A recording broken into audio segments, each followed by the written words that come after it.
Can someone play a 2-beat on the cartels? Gurudev Kripa Bindu Diya Koroe Dashe Trina Pekkati Hina Gurudev Dashe.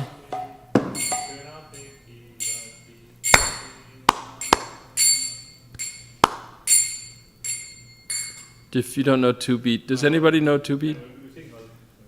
Gurudev Kripa Bindu Diya Koro Edase Trina Pekka Atihina.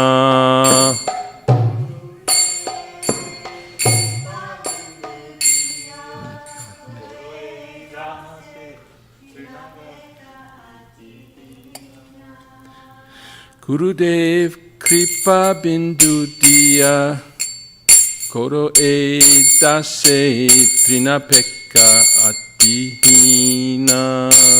Gurudev Kripa Bindu Diya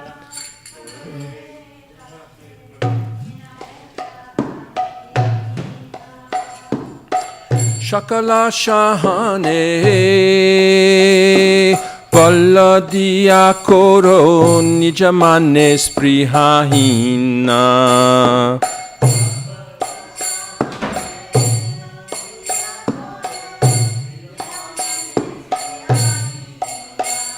Shakala Shahane Bolodiya Koro Nijamane Sprihahina.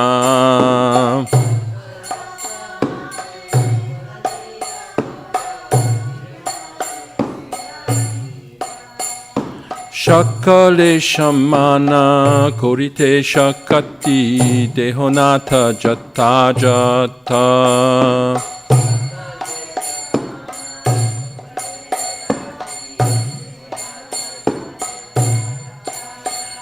Shakale Shamana Korite Shakati Dehonata Jata Jata.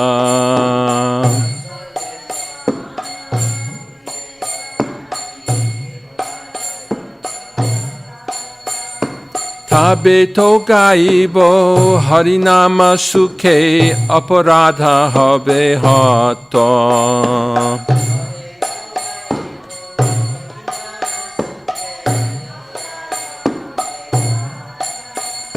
Tabe to gaibo harinama sukhe aparadha habe hata.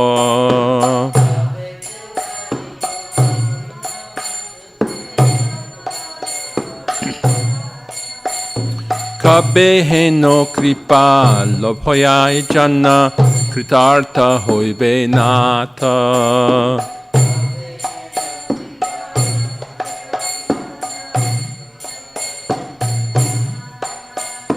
Kabe heno kripa lobhoyai janna kritartha hoibe nata.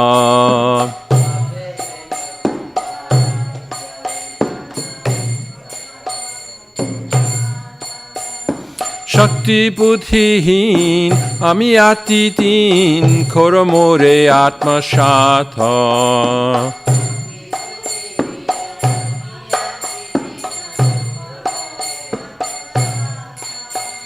Shakti buddhihina amiyati dina koromore atma shatha.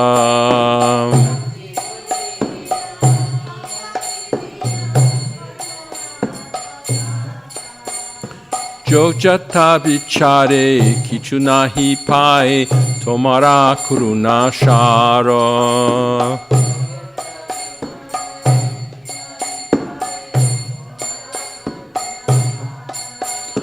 Jogjata bichare kichu nahi pae tomara kuruna shara.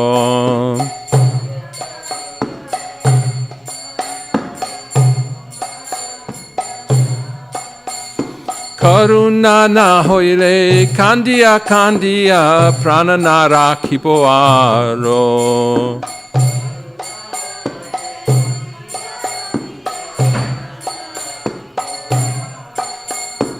Karuna na hoile kandia kandia prananara kiboaro.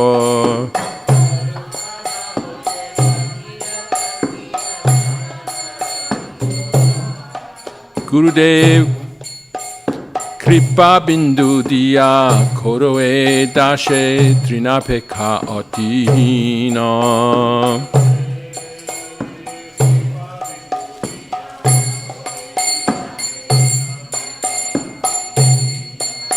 Gurudev Kripa bindu diya koroe dashe trinapeka atihina.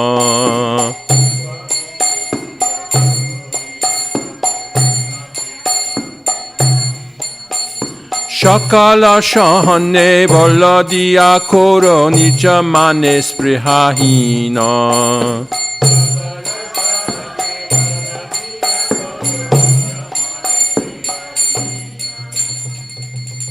Translation. Hare Krishna.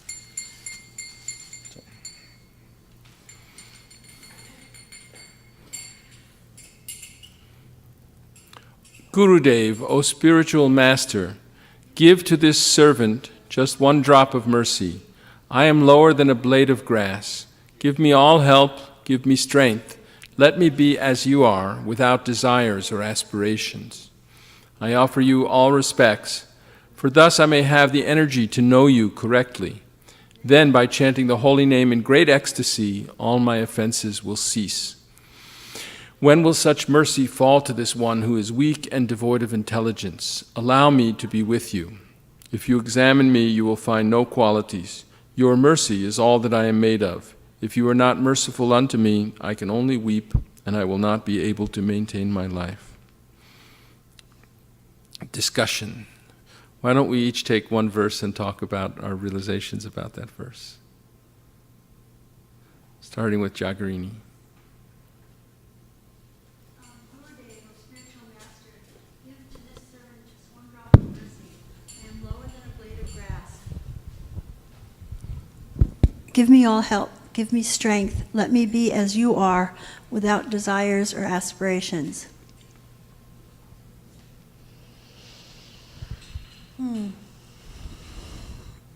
So this beautiful song reminds us of our position in the material world and in the family of Vaishnavas and in the line of disciplic succession. This world is filled with illusion, and even within our spiritual endeavors, we can so easily become puffed up. Talking from my own experience, and think we know so much. And what I always find inspiring about these beautiful songs is that the acharyas singing the songs are feeling these things. They're not just writing them for us. Although they are for us, they're not just writing them, saying words for us to be instructed. They're actually, these are feelings coming from their heart, and knowing how pure they are and that they're still feeling this way. To me, it's like a barometer of how far we have to go. And what a gift it is to have these prayers, to be able to repeat them and beg for this mercy. Jai, I like that a lot. It's true that that how far we have to go, that when we get there, what we'll be feeling is that same kind of dependence and helplessness and lack. That's the mood of a Vaishnava, right? That I have nothing but what I've received from the devotees, from the disciplic succession, from my spiritual master. So that mood of humility and surrender is our aspiration. Who wants to go next? We're doing a verse each from the song Gurudeva and then discussing some realization about it. All right. I offer you all respects, for thus I may have the energy to know you correctly. Then by chanting the holy name in great ecstasy, all my offenses will cease. So, to me, this is a very encouraging aspiration to want to be able to chant the holy name in great ecstasy by the mercy of the spiritual master, and offering him all respect, to be able to know him correctly, understanding that he's not any ordinary human being, that he actually has a special benediction been sent here by Krishna to give us this opportunity to be able to chant properly and behave properly so we can cease our offenses, because we are so addicted to this material energy and the illusory energy that we easily forget. But by constantly taking shelter of the Guru and association of the great Vaishnavas, we can cease our offenses.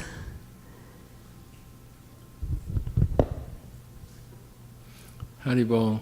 Does anyone else have something to say about what Kanka said, or like just keep the discussion going about this?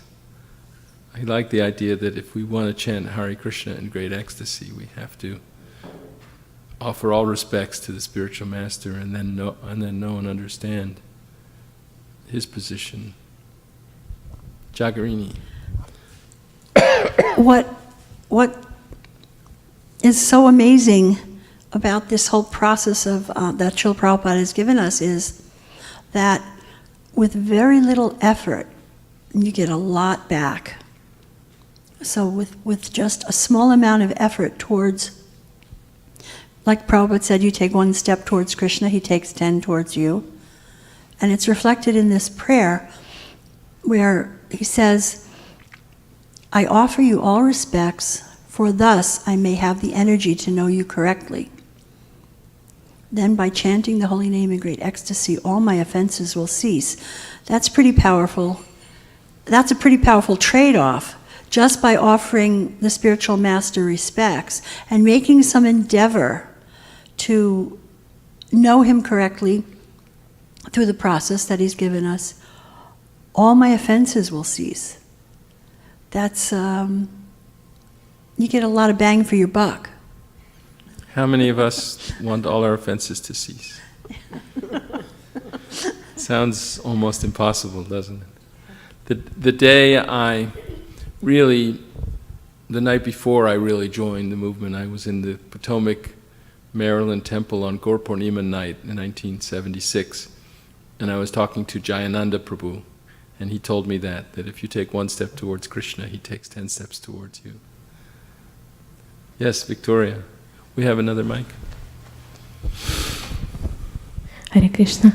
That's so glad to know that there is a process, and it's known and it's proven. So once you surrender to your spiritual master, offer your respect, so everything should be successful, and it's proven by previous acharyas. But all the there's a process, and it's sure to work if you work it, like they say in the Alcoholics Anonymous and 12 Steps programs. The program works if you work it, and this is the bona fide process of surrendering to the spiritual master. So, what I realize from this verse is that the statement that I may have the energy to know you correctly, one thing is to know the spiritual master, but the main thing is to understand what the spiritual master expects from you. So once we understand how to follow the instructions spiritual master, that's when we get more pure, because then we are not acting on our own intelligence but on some guidance, and then that will allow us to chant the holy name more properly. Shraddha, you have something to say. I just had a comment on the offenses part of it, because I have twice as many. So I was thinking that in the material world, when we make any offenses, then you have to pay a pretty heavy price for that. And here I was thinking that, it's relatively simple. They're just saying chant my names and all your offenses will cease. So that's it's a huge guarantee, yeah. All that we have to do is that, respect the spiritual master and take his words for your life. We shouldn't take it that we don't have to be very, careful. Also, that like Srila Prabhupada said, the greatest offense to the holy name is the seventh offense, and Srila Prabhupada said, don't make it a business that because the holy name is so merciful that it forgives us, that we can do all kinds of nonsense and then later we'll get forgiven. We should follow his mood of being very, very careful now. I think it was when we went, Jagarini and I went to, and maybe some of you came to San Francisco when Bhakti Marg Swami he had walked across the United States, and then he came to San Francisco. He ended his walk in San Francisco, and Guru Das showed us some of the places in San Francisco that Srila Prabhupada had been, and one of the things he told us was that you've probably all seen that picture of Srila Prabhupada chanting in Golden Gate Park with Lord Jagannath and all the devotees around him. So Guru Das told us that, the devotees in San Francisco Temple, they were all brand new and they didn't really know a lot of the rules, and this was the first deity that had appeared in ISKCON, and one day the devotees thought, it's a nice beautiful day, why don't we just take the deity out and to the park? And so then when Srila Prabhupada saw that Lord Jagannath was going, where is the deity gone? And they said, the devotees took him out on Harinam with them to the park, and Srila Prabhupada ran out the door, and like in great sort of anxiety. They hadn't seen him like this, he went running to the park where they were. And then he told the devotees, you can't take the deity out when you feel like it. He comes out once a year for Rath Yatra.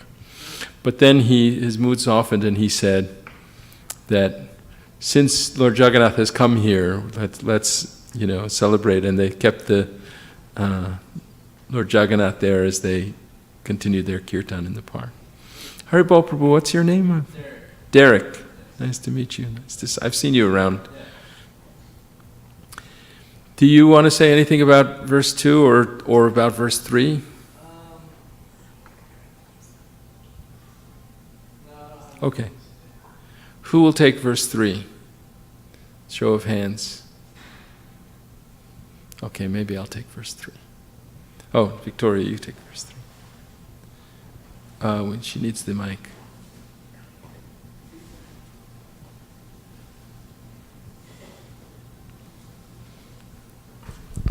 When will such mercy fall to this one who is weak and devoid of intelligence? Allow me to be with you. While qualifying myself also, like whether I have any qualifications or intelligence enough to understand everything and just like understand that there is nothing to be qualified for this, but only by the mercy of the spiritual master, I hope that would be possible to get elevated and to understand everything and to get intelligence enough to do this, and only by the mercy. So just as it said, allow me to be with you. That's so powerful, the prayer, when you mentioned this, the prayer. Yeah, wanting to be with Srila Prabhupada and in his presence, it was, we can be with the spiritual master through his instructions, through following his instructions. Like Srila Prabhupada said of his own spiritual master, he lives forever by his divine instructions, and the follower lives with him. But another thing is to be personally present with him and be able to glorify him and serve him and carry out his orders when he's right there. And when Srila Prabhupada, before he departed, he would travel around to all the temples to enliven the devotees and keep them inspired. And then we would all, if we were from nearby temples or whatever, we would all converge on the temple that he was visiting so that we could be in the same room and go on morning walks. And there was something very special about, for me at least, even if I wasn't going to a temple where Srila Prabhupada was, there was a tape ministry coming out every week, right? We would get, all the temples would get sent copies of the recordings of what Srila Prabhupada was saying in his lectures, in his room conversations, on his morning walks, and meeting with different people in his room conversations and things. And then it was very exciting to get the new... I worked in the kitchen for some time, cleaning the kitchen, and when I first joined. But even when I was on book distribution, we would always listen. On the car, the way back home, we would listen. And it was like... I always felt like I never knew what Srila Prabhupada was going to do or say next, and it was always something wonderful. And there was a great sort of excitement about getting the new tapes, or especially about being where Srila Prabhupada was and getting to see what he did, and even to see his movements and everything for us. Wasn't it, Kanka? To see the way he moved, and he was like, sort of his bearing was aristocratic. He kept his head up and he moved very gracefully and he walked very quickly, even though he, was short of stature. There was no internet. We had to wait. Yeah, there was no internet. We couldn't just watch him everywhere he was, but there was something very, very special about that. So we want to be with him, and it's only by his mercy that we can. Yes, please. I was thinking about Lord Chaitanya's mercy on Jagai and Madai, like they had the least intelligence and they were very fallen, but still he was so merciful on them. So there's a lot of hope. And Srila Prabhupada followed in that example of Lord Nityananda. Actually, Lord Chaitanya was ready to kill them, and Lord Nityananda said, "No, please don't. You've come here to save everyone. If you're going to kill the demons in this age of Kali, you'll have to kill everyone." And then Srila Prabhupada was so merciful.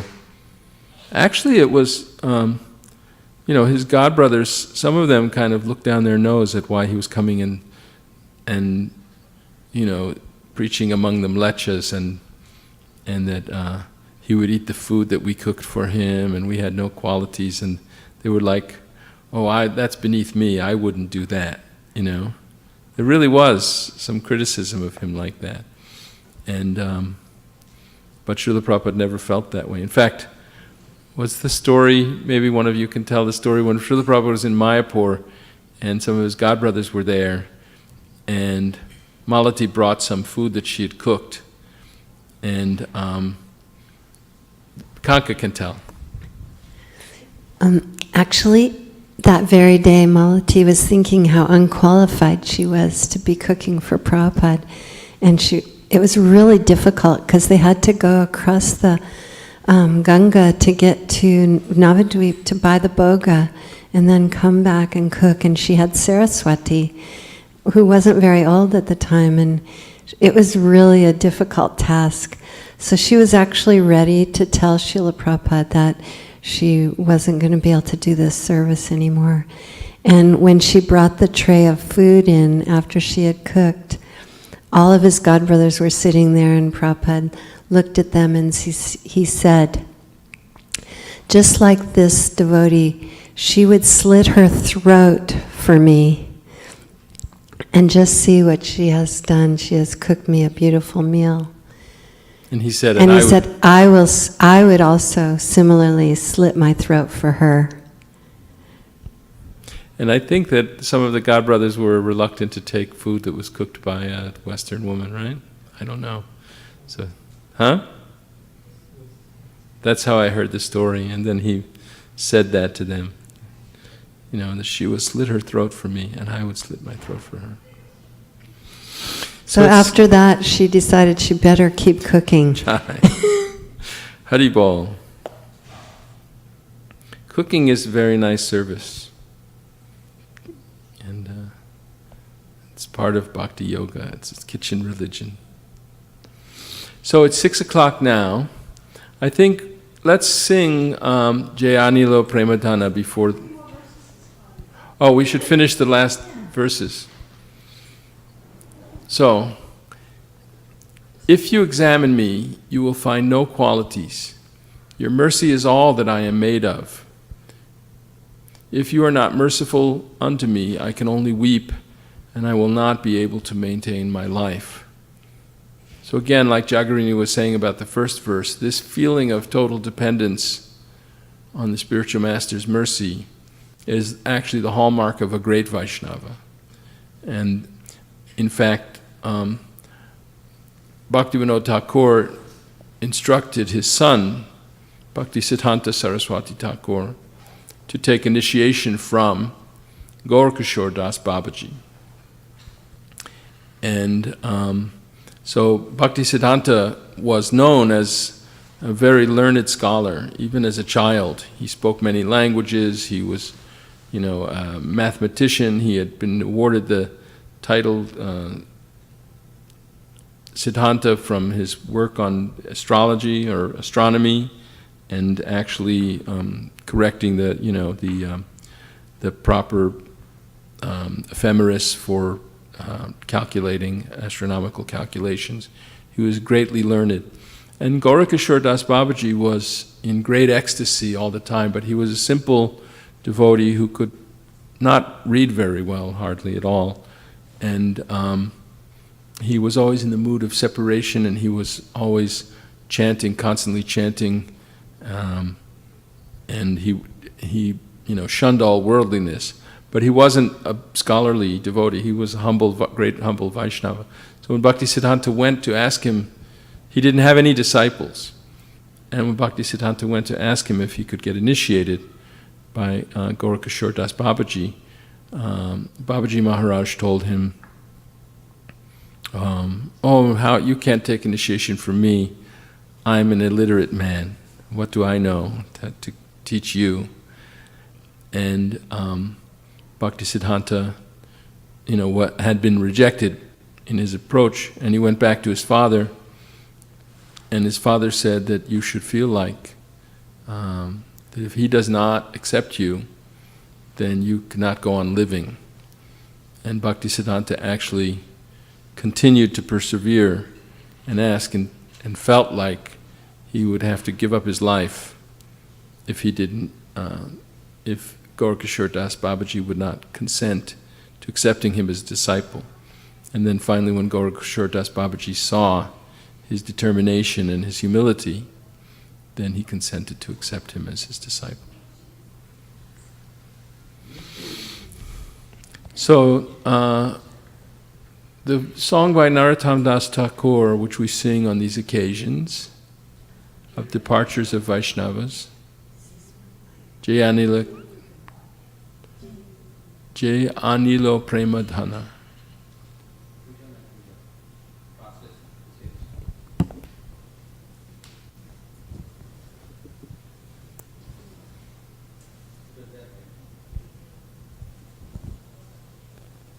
No, you're just going Nilo. Oh, there it is, Anilo Premadhana. I just saw it. There you go.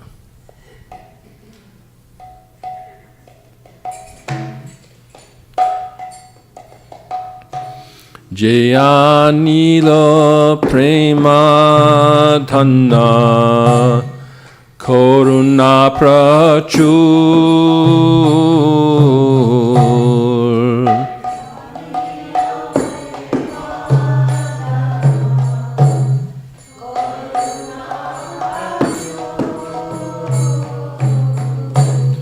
Heno Prabhu Kotha Kela Acharya Thakur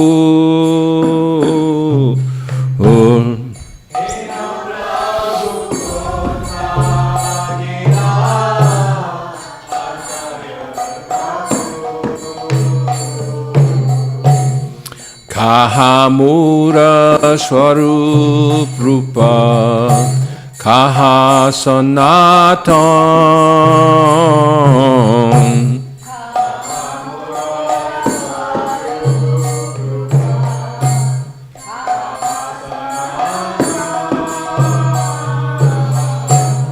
Kaha Dasha Raghunatha Patita pavan.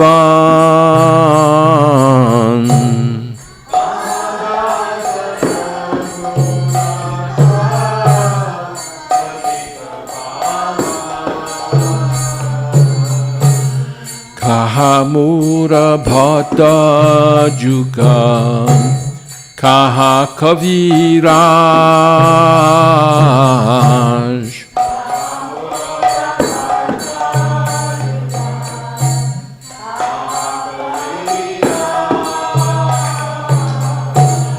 Eko kale kota gela Gora Nataraj.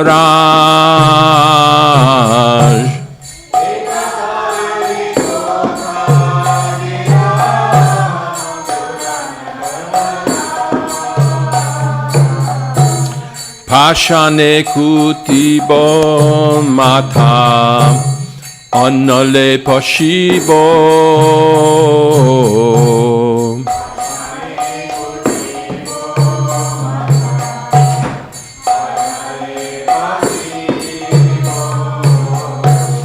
Goranga gunera nidhi kotagele pabo.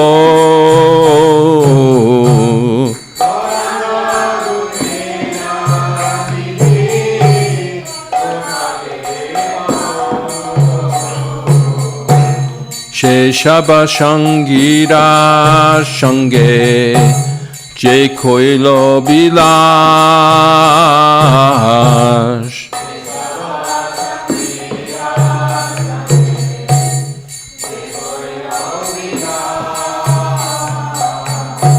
She shangana paya kande narotamodash.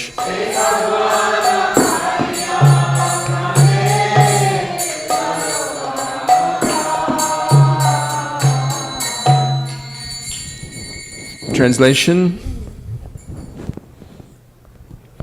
So this song is very much in the mood of separation from departed Vaishnavas.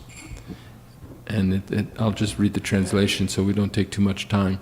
He who brought the treasure of divine love and who is filled with compassion, we can all read along, and mercy, where has such a personality as Advaita Acharya gone? Where are my Swarup Damodar and Rupa Goswami? Where is Sanatana? Where is Raghunath Das, the savior of the fallen? Where are my Raghunath Bhatta and Gopal Bhatta? And where is Krishna Das Kaviraj? Where did Lord Gauranga, the great dancer, suddenly go? I will smash my head against the rock and enter into the fire. Where will I find Lord Gauranga, the reservoir of all qualities? Being unable to obtain the association of Lord Gauranga, accompanied by all of these devotees, in whose association he performs his pastimes, Narottam Das simply weeps. And I can just say that I was in Los Angeles a few weeks ago, and Mukunda Datta, you all know Mukunda Datta here, he's one of our favorite devotees who comes and visit. He was giving class on the morning of Narottam Das Thakur's disappearance day. And he mentioned that Narottam Das Thakur composed this song in this mood of great separation. I will smash my head against the stone, I will enter into fire. And then he walked into the river, the same place where he had been, where Lord Nityananda had told him in a dream that he would get prema if he bathed in that place.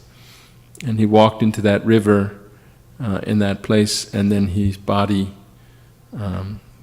melted into milk, and he disappeared that way without leaving a body behind. But it was just after he had composed this song in that mood.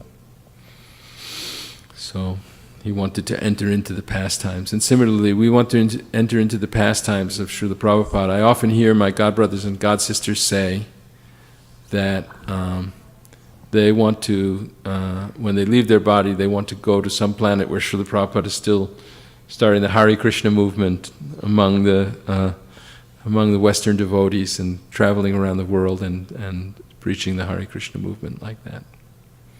So now we're going to have devotees come up, initially disciples of Srila Prabhupada, and then others who want to speak.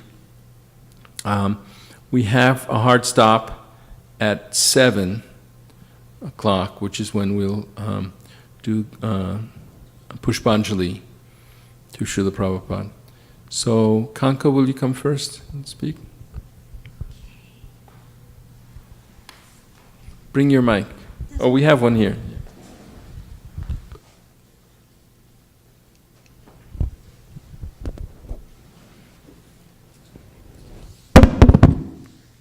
Oh, what did I do? Nope.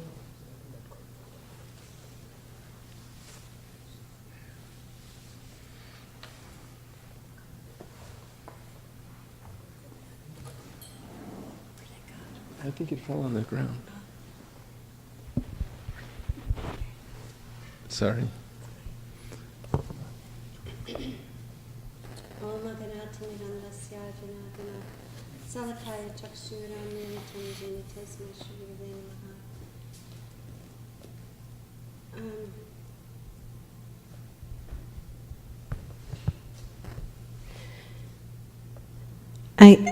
I always start out by saying that probably every disciple of Srila Prabhupada's realizes or remembers where they were when they first heard that Srila Prabhupada had left. Of course, we were all praying for a miracle, that he wouldn't leave. We all felt too immature and that he hadn't been here long enough, and we were pretty shocked how sick he got. And we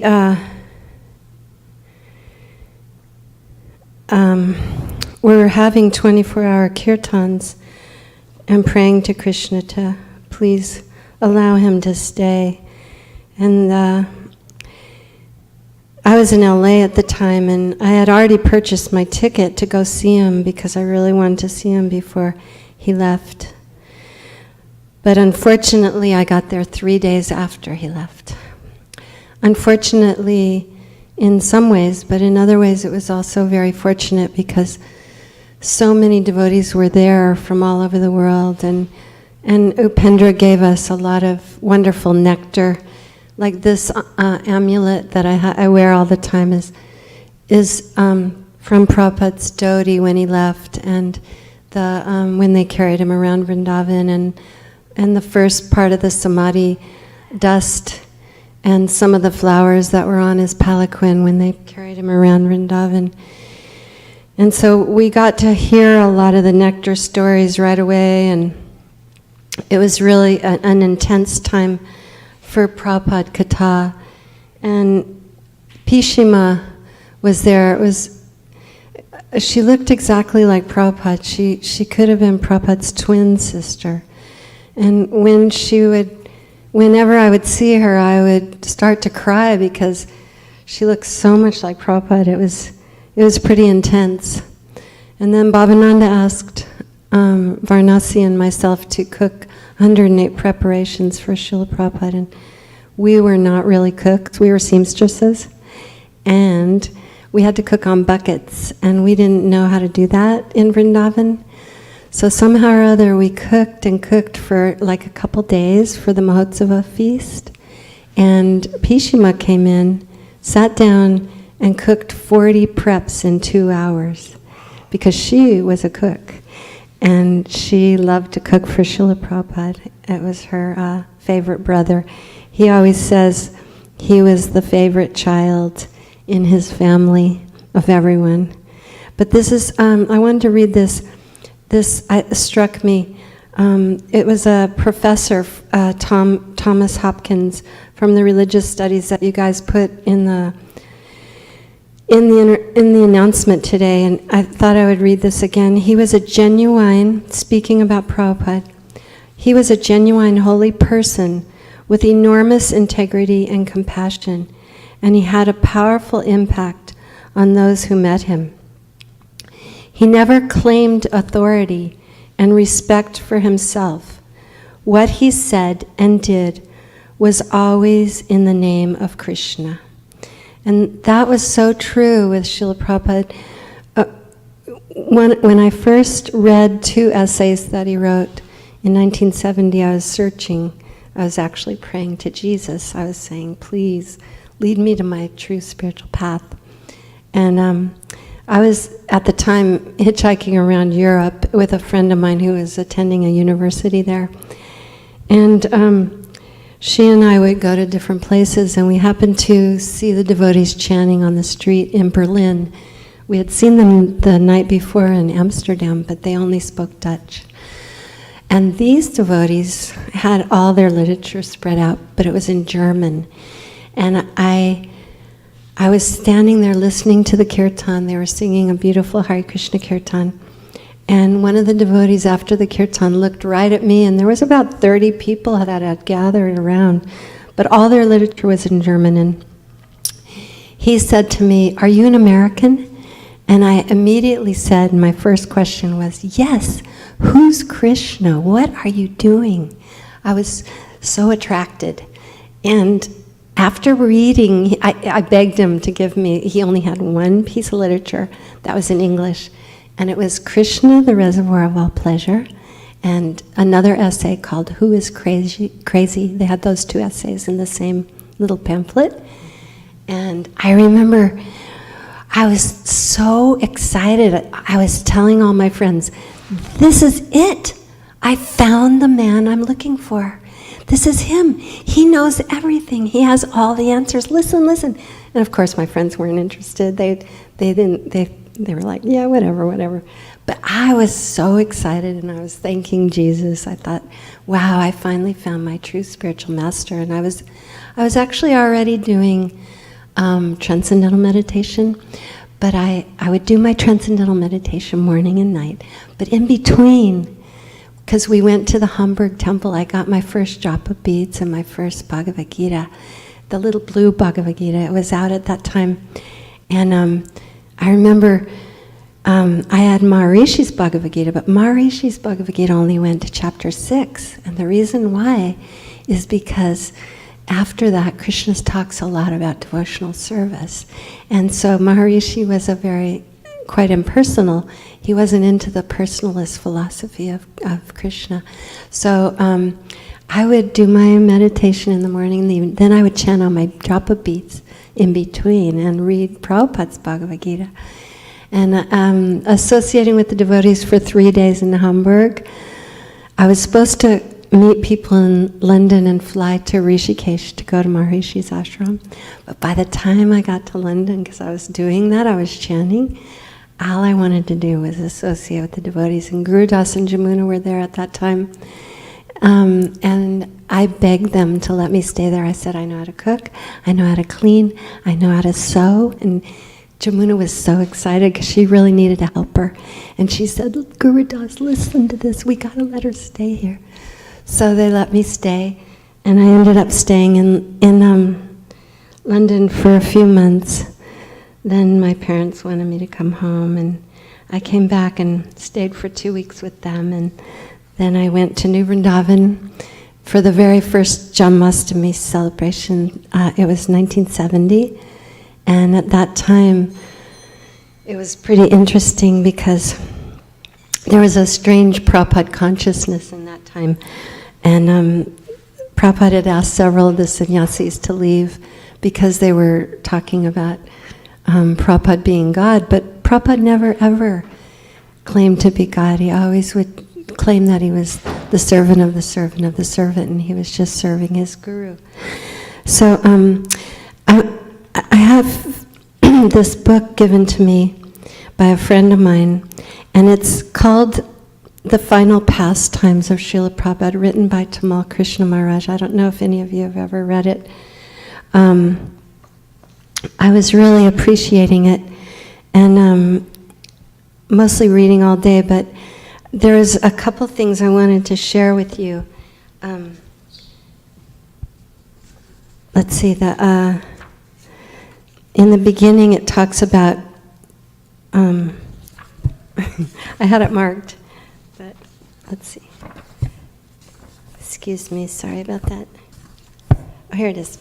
Okay, The Final Pastimes of Srila Prabhupada is the story of one great elderly Vaishnava guru known as Prabhupada, just prior to his departure from this world, and the intense devotion and love of the disciples in relationship to him.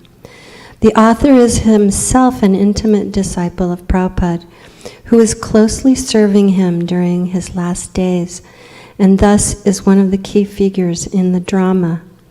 The present work, which grew out of experiences recorded in the author's diary of Prabhupada's final activities and words, captures the feelings and thoughts that went through the hearts and minds of many disciples as they struggled to take care of their spiritual master during the moments that led up to his departure. Through the colorful medium of drama, written to be staged upon the mind of the reader, a sense of the love and devotion the Vaishnava disciples have for their guru is powerfully conveyed even to one for whom the Vaishnava tradition is foreign. So I thought that paragraph was so, it gave such a good explanation of the feelings that were so strong at that time. We were just practically all new devotees. I mean, the book that Vishaka wrote, she said 5 years and 11 months. 5 years and 11 months. I mean, that's the time she spent with Prabhupada, 5 years and 11 months. That seems really like nothing, but one time a devotee was passing and he called me a week before he passed and he said, God, it's been 17 years since Prabhupada left. And I thought to myself, no, because if we, all of us, if we listen to Prabhupada every day, if we read Prabhupada's books, that's the association of Prabhupada, and he actually never leaves us. But at the time when we were so young, we were all 19 and 20 years old, we had no idea that, we thought he would live forever, you know, of course, but we had no idea what to do when he left. It was pretty devastating. But from this drama, I wanted to read another passage that I thought was really interesting. It's a quote from Prabhupada. They're talking about, at the time, different... Tamal Krishna says, Krishna plays the same way, saying, Mother Jasoda, please feed me, please give me protection. He sustains the universe with his breath, but he shows dependence to evoke his mother's love. So they were talking about the relationship with how the disciple is also thinking that. And then Prabhupada says, Jasoda's love is so strong that Krishna is actually dependent. He is so bound by her loving affection that he is afraid to displease her. And I am the same way. I am living only due to my disciple's love. Otherwise, in this condition, no one can maintain his life. So that's how sick Prabhupada was. In fact, the Kaviraj said that he never saw anyone who didn't eat for several months, didn't hardly ever drink anything, and he was just skin and bones, how he could maintain his life within those bones. But Krishna has always surrounded me with well-wishers. Not only was I my mother's favorite, but my father's as well. When I was still a youth, one of my father's friends said to him that I was very intelligent, so he should send me to England to become a lawyer. But my father said he would never send me to become a malecha. His only wish was that I become a devotee of Radharani.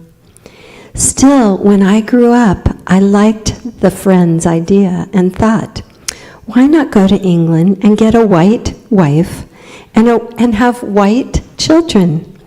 And then they all started laughing.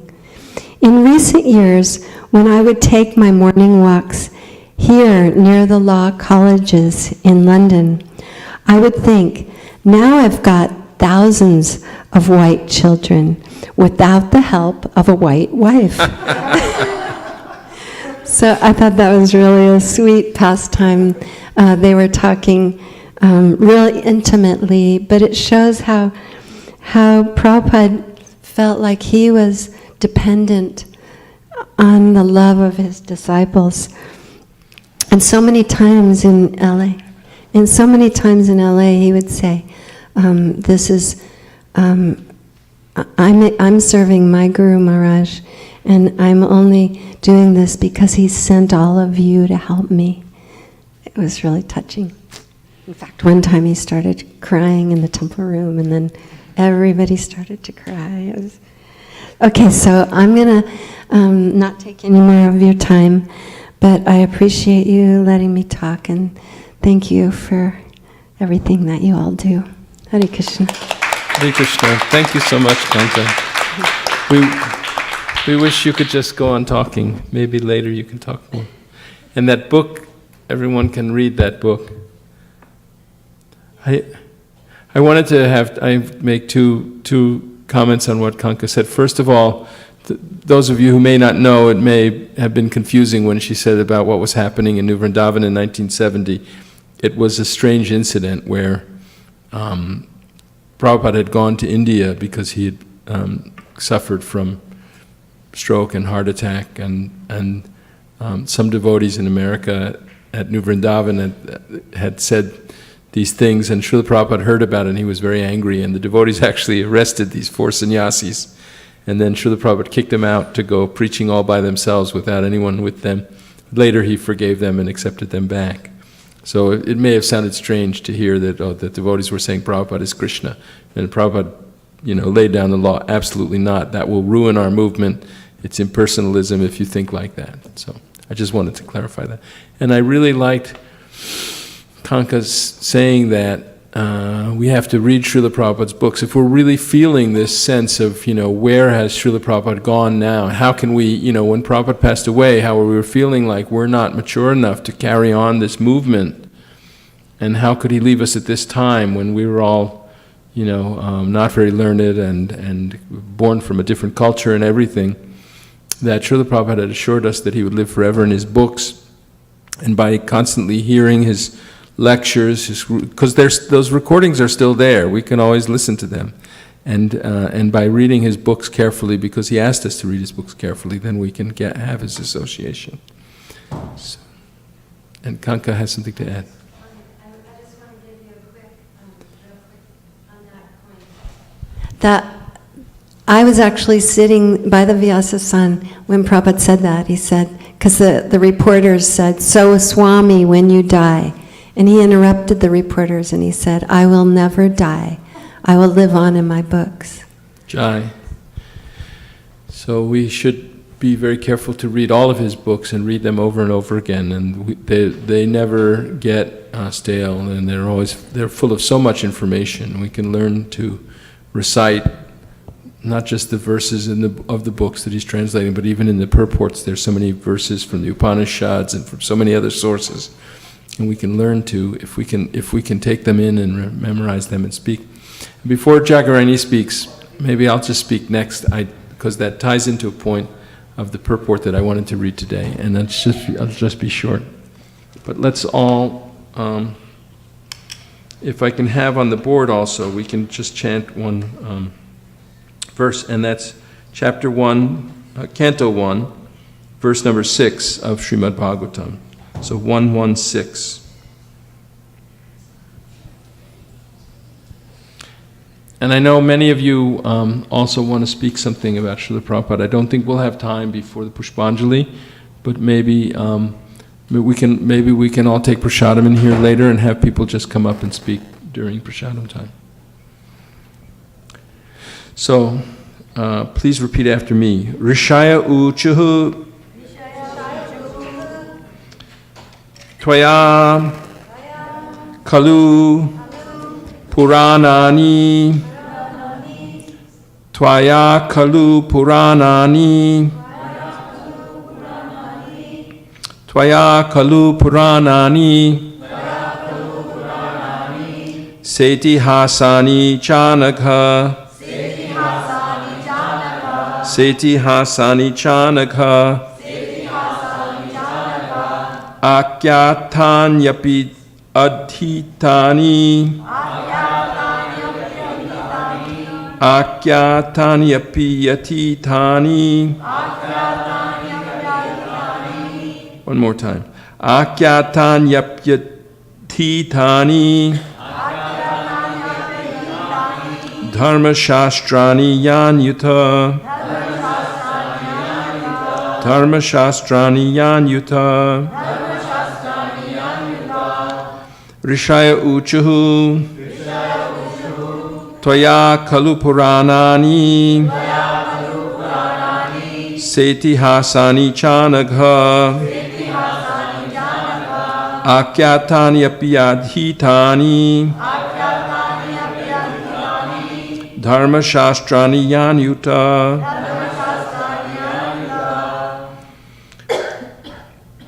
Translation. The sages said, "Respected Sutta Goswami, you are completely free from all vice. You are well versed in all the scriptures, famous for religious life, and in the Puranas and the histories as well, for you have gone through them under proper guidance and have also explained them." Purport by Srila Prabhupada. A Goswami, or the bona fide representative of Sri Vyasadeva, must be free from all kinds of vices. The four major vices of Kali Yuga are: 1. Illicit connection with women, and of course for women that means illicit connection with men. Animal slaughter. 2. Animal slaughter. 3. Intoxication. 4. Speculative gambling of all sorts. A Goswami must be free from all these vices before he can dare sit on the Vyasasana. No one should be allowed to sit on the Vyasasana who is not spotless in character and who is not freed from the above-mentioned vices. He not only should be free from all such vices, but must also be well-versed in all revealed scriptures or in the Vedas.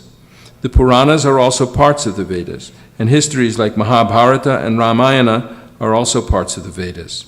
The Acharya, or the Goswami, must be well acquainted with all these literatures. To hear and explain them is more important than reading them. Repeat, to hear and explain them is more important than reading them. One can assimilate the knowledge of the revealed scriptures only by hearing and explaining. Hearing is called Shravana, and explaining is called Kirtana. The two processes of Shravana and Kirtana are of primary importance to progressive spiritual life. Only one who has properly grasped the transcendental knowledge from the right source by submissive hearing can properly explain the subject. So this is some of the sages in Naimisharanya were asking questions of Sutta Goswami and installing him on the Vyasasana to have him sit in the position of the spiritual master. And they were describing some of his qualities and why he was qualified to be the spiritual master. And Srila Prabhupada displayed all those qualities. And one of those qualities is not just that he heard all the purports, but he was constantly explaining them. And he ordered us to explain, to hear and read his books, but then also to go out and explain them to different people in different places and times, so that we could actually get realization of them, not just theoretically, but by constantly hearing and explaining, and memorizing also, that we can really assimilate these scriptures. So we can follow Srila Prabhupada's great example of preaching, constantly preaching. His time was consumed by preaching. So now we'll ask Jagarini Devi Dasi to come up and speak about Srila Prabhupada and his disappearance day.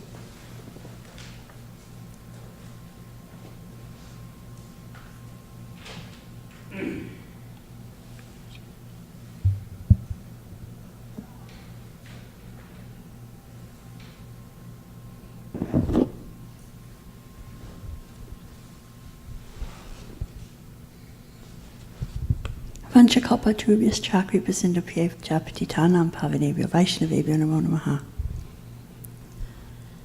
So, it's been 40 years today that Srila Prabhupada departed, 40 years ago today. And it's a mixed, there's many mixed emotions, because I'm sure that I speak for everyone. I say sometimes we feel like Prabhupada's been gone a really long time. And sometimes we feel like he's never left. It comes and goes. But as Kanka said, even when I'm feeling like Prabhupada's, been gone a long time, missing him personally, missing him, I still feel his presence. And the mercy that Prabhupada gave us when he came here, when he sacrificed as much as he did to come here and give us Krishna, give us this path to get to Krishna, we were so undeserving at the time. We were just, we wanted total freedom to have sense gratification, unlimited sense gratification. That was kind of the mood. We felt we wanted justice, we wanted freedom, but what was the justice for? What was the freedom for? It was to enjoy, unlimitedly, without restriction, without anybody telling us, we couldn't do that. And Prabhupada came and he patiently, basically put pearls before swine, so to speak, gave us this process of Krishna consciousness. And when I read the prayers of the Goswamis and think about how advanced and how pure they were and how fallen they felt, it gives me a sense of how, it gives us a sense of the mood that we need to have. When I, especially on this day, it hits me the hardest, but reading the words of the Goswamis and their prayers actually gives us the sense of how to proceed in Krishna consciousness. I think about this a lot because what set Prabhupada apart from his godbrothers was his mood and his heart.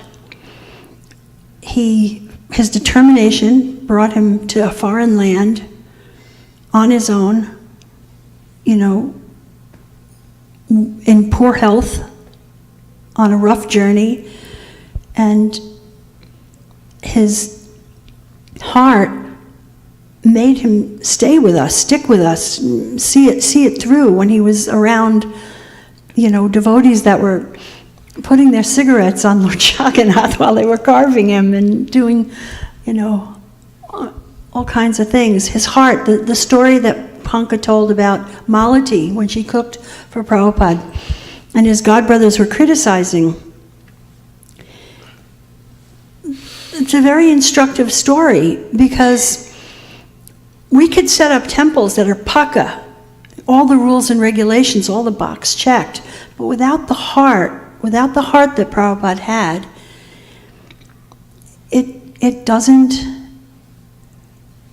have the influence on the soul to bring out in them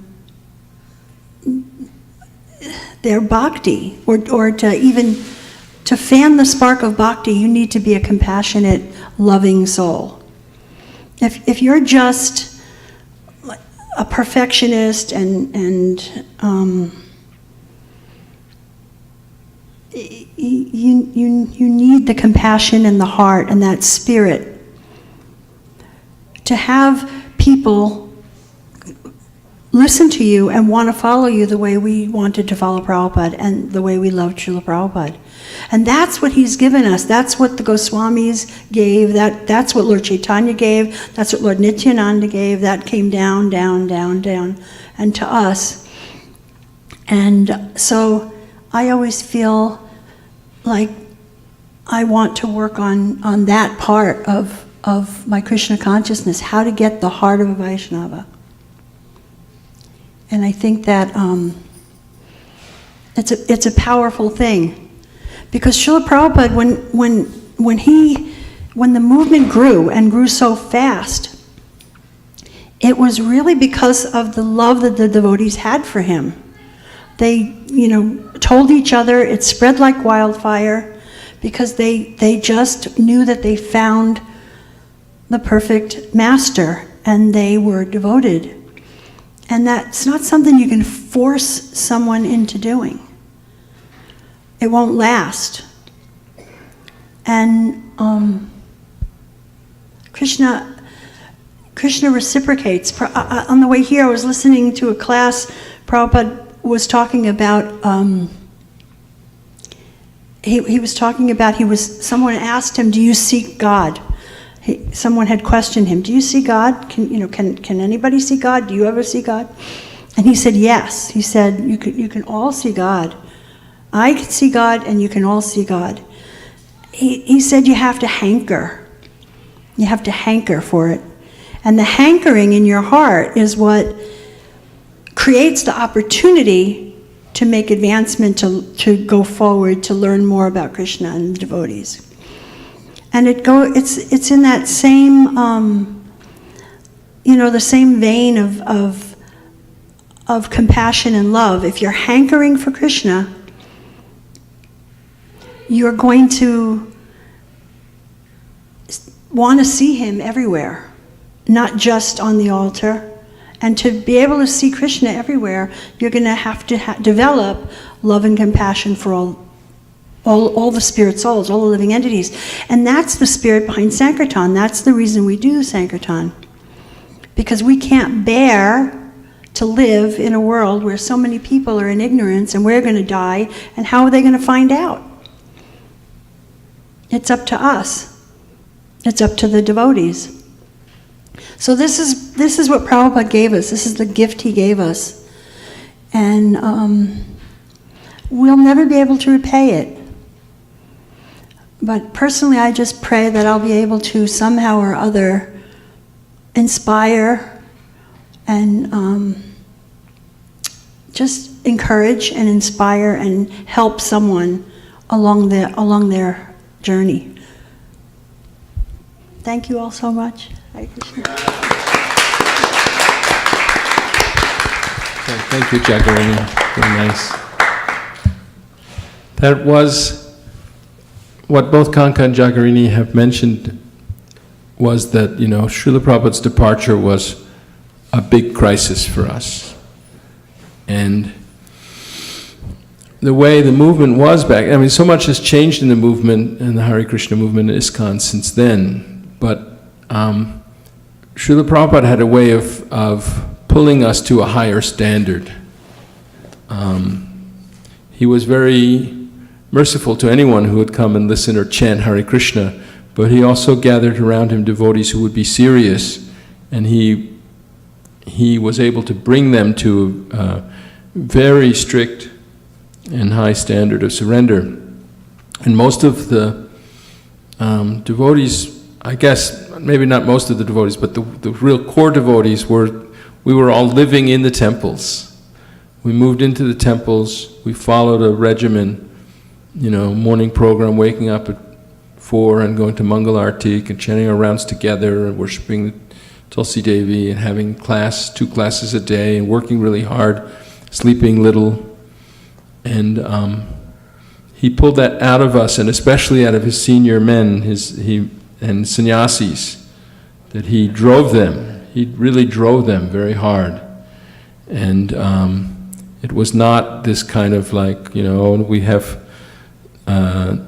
some Krishna consciousness in our life, but we also have our our family life and our jobs and our careers. Back then anyway, especially for the sannyasis, because he needed to train some people who would be able to push on this movement. He said, even from the very beginning, he said, "I don't know how long I will have to be with you." Therefore, he translated Krishna book, because he wanted to make sure that he might not finish the 10th canto of Srimad Bhagavatam, but he wanted to make sure early on that he gave us at least that much. He was always racing against time, and he was also, he had started a worldwide movement, and he wanted it a certain way, and he wanted to accomplish certain things for his spiritual master on the orders of the disciplic succession, to actually, he said, history will record how this Hare Krishna movement has saved the world.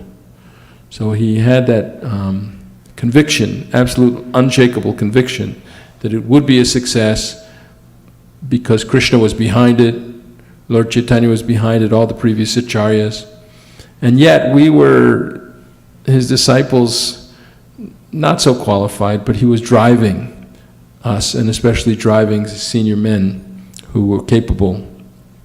And when he departed, of course, we all felt like, how can we do it?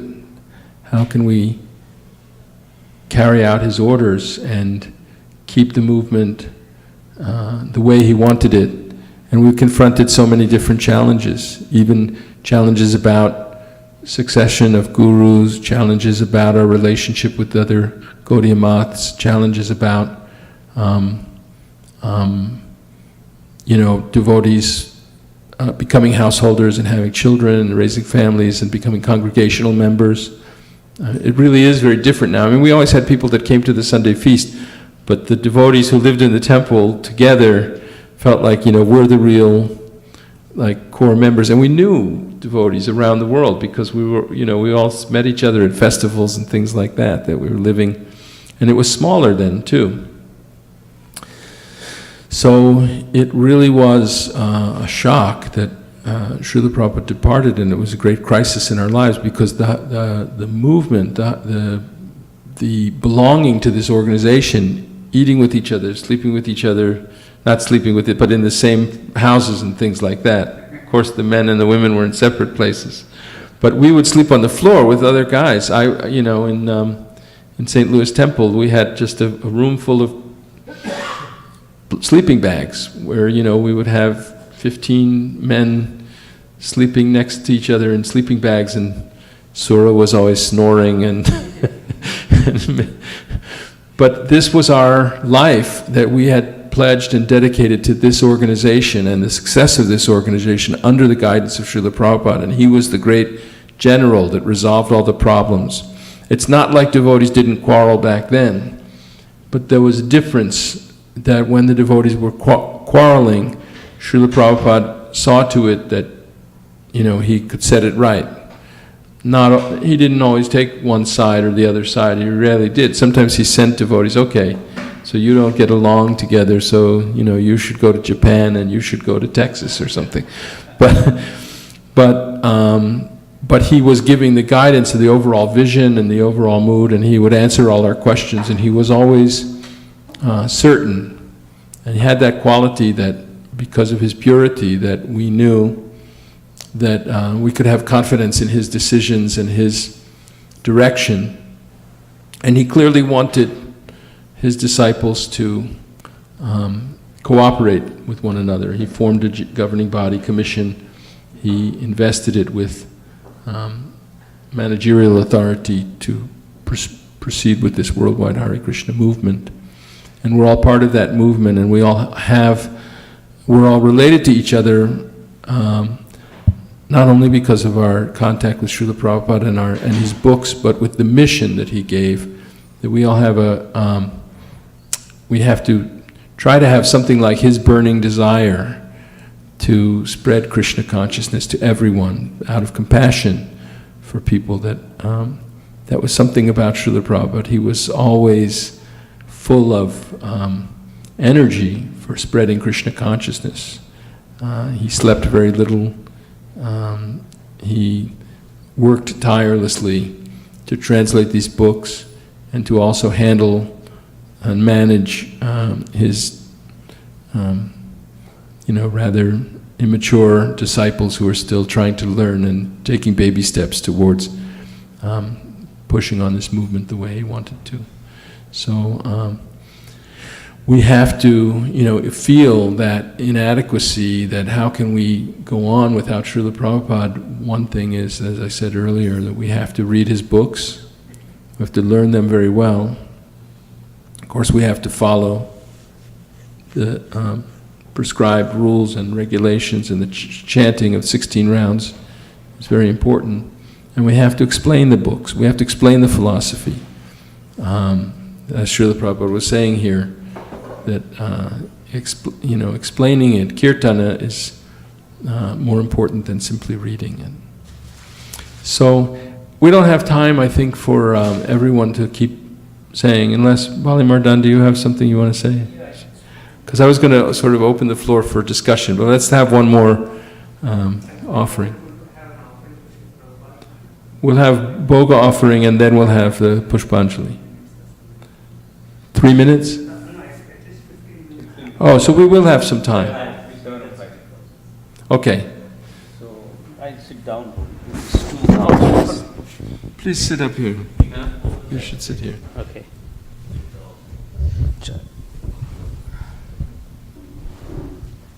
Hare Krishna. We had a Diwali party in our office, so I was there, dressed up. So, when we first watched the Prabhupada's Disappearance movie in 1998, that a time in ISKCON Youth Forum in Delhi, because the brahmachari who was guiding us is very excellent in training to come to the mood of Prabhupada's Disappearance.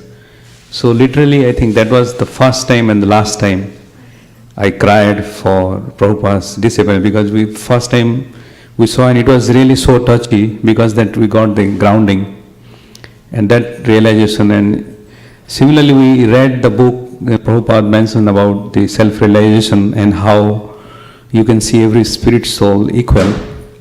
So in the beginning years, like 99, 2000, when I was in India practicing in Delhi, I'll be literally looking at people, my friends, and looking where is the soul means. They will be very uncomfortable, what is it doing? Because they don't know what I'm doing. Means especially when you talk to, elderly people or something. They're talking, but my mind is somewhere else. But it is the artificial means of self-realization like that. But later on you realize, initially, so there is nothing you can impose. My moral is neither the emotions of the disappearance of your spiritual master, nor the emotion or the realization of self-realization by forcefully or artificially looking into each one. Because Srila Prabhupada, when he started his first Rath Yatra, he saw in 1901 in Calcutta, his father gave him the deity. And the first deity he was attached, his name was Radha Govind deities, right? You all know, the slanting eyes. So that was so beautifully managed. And then he was graduated in Scottish school. In 1918, he married to his beautiful wife, Radha Rani. Who knows her last name? Radharani Datta. So he married, but because in Indian also you can, 1918 means how old Prabhupada is, 22. So at the time, it is also provision that people get married and then the girls go back to their parent home. So Prabhupada's wife, Radharani, she went back to her parents' home because Prabhupada has to finish his diploma, and then she has to come back. And then by the time he finished his diploma, he did not accept the diploma because he was resisting and he was joining the movement of Mahatma Gandhi to rebelliously reject anything British. And 1921, he got his first baby, first boy. He was born from Prabhupada. And very interesting that how his whole progression of life is moved. Because 1922, he met his spiritual master, Bhaktisiddhanta Maharaj. Bhaktisiddhanta Maharaj he met in 1922. And then first time he visited to Vrindavan is 1925. So he went to first time to see Vrindavan. At that time there was some correspondence, and Prabhupada got initiation in very fortunate place which DVD belongs to Allahabad. So that is the place Prabhupada got initiation from Bhaktisiddhanta Maharaj. And then there was correspondence. So many of his godbrothers, they will say that fools, maybe Akunath Prabhu correct me, fools try to be close where the angels tread and fear. Fools rush in. Fools rush in where angels dare to tread. Dare to tread, exactly. So that means that they will consider Prabhupada, you are very acquainted with, Bhaktisiddhanta Maharaj, you are like a fool. Those who are angels, they dare to tread, they don't go near. But Prabhupada said, it is my lifestyle, and he is affectionate towards me, my spiritual master, just like Prabhupada was affectionate to all of his disciples, and he is not making anyone uncomfortable. So he is also very affectionate, so I am going. And there is one time Prabhupada went to his room, he was waiting, and he sat in a sofa. He was just, nobody was sitting there, but he's gone and sat in the sofa. Then one godbrother came, you don't know where you are sitting? He said, what? This is Bhaktisiddhanta Maharaj's sofa. So then he got up. He said, you need to explain.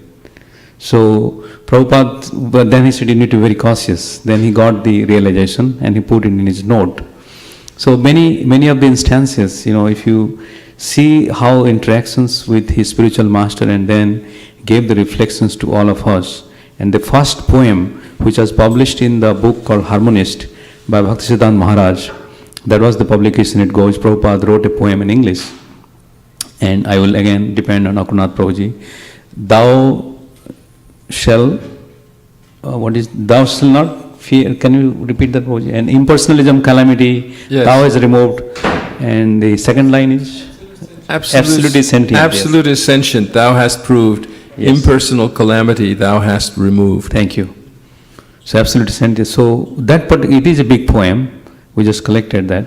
That particular stanza, it was stuck in Bhaktisiddhanta Maharaj, that he has such a genuine insight of the spiritual thing, what his spiritual master thinks himself.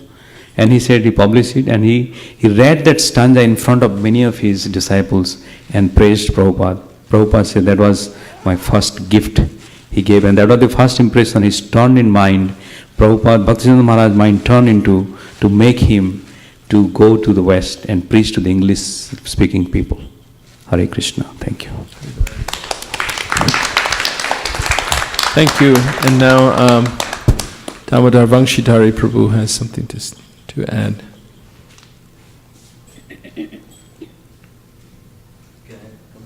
Yes, please.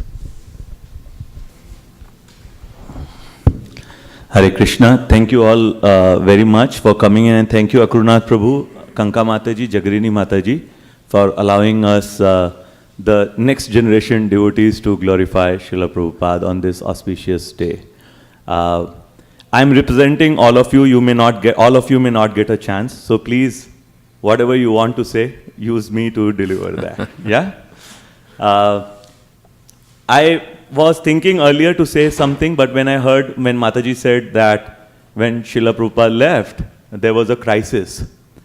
And then that prompted me to, and this was some of the things which was going on as, when I see Srila Prabhupada, we call it founder Acharya for International Society for Krishna Consciousness. And we all form being the Bay Area, which is nothing but the startup capital of the planet, correct? And I was thinking people are like co-founder. I and Anu were also co-founder in certain startups. And then I try to relate what has happened in ISKCON with the current Bay Area startup life journey.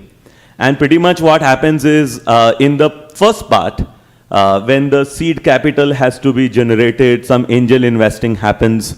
So you can pretty much relate to, Prabhupada getting a free ticket, landing in someone's house free, having a lot of difficulties in building the framework, the first temple. The first stage of a startup is very painful. You go through a lot of sacrifices. Nobody listens to you. You have to do pretty much from a receptionist to an HR to a recruiter to an engineering director, a CEO, everything by yourselves. And Srila Prabhupada very successfully and expertly delivered all those things. And he recruited the first few congregational member, if we can call it, in the first part. And through them, Srila Prabhupada was able to get the seed funding, if you can say that.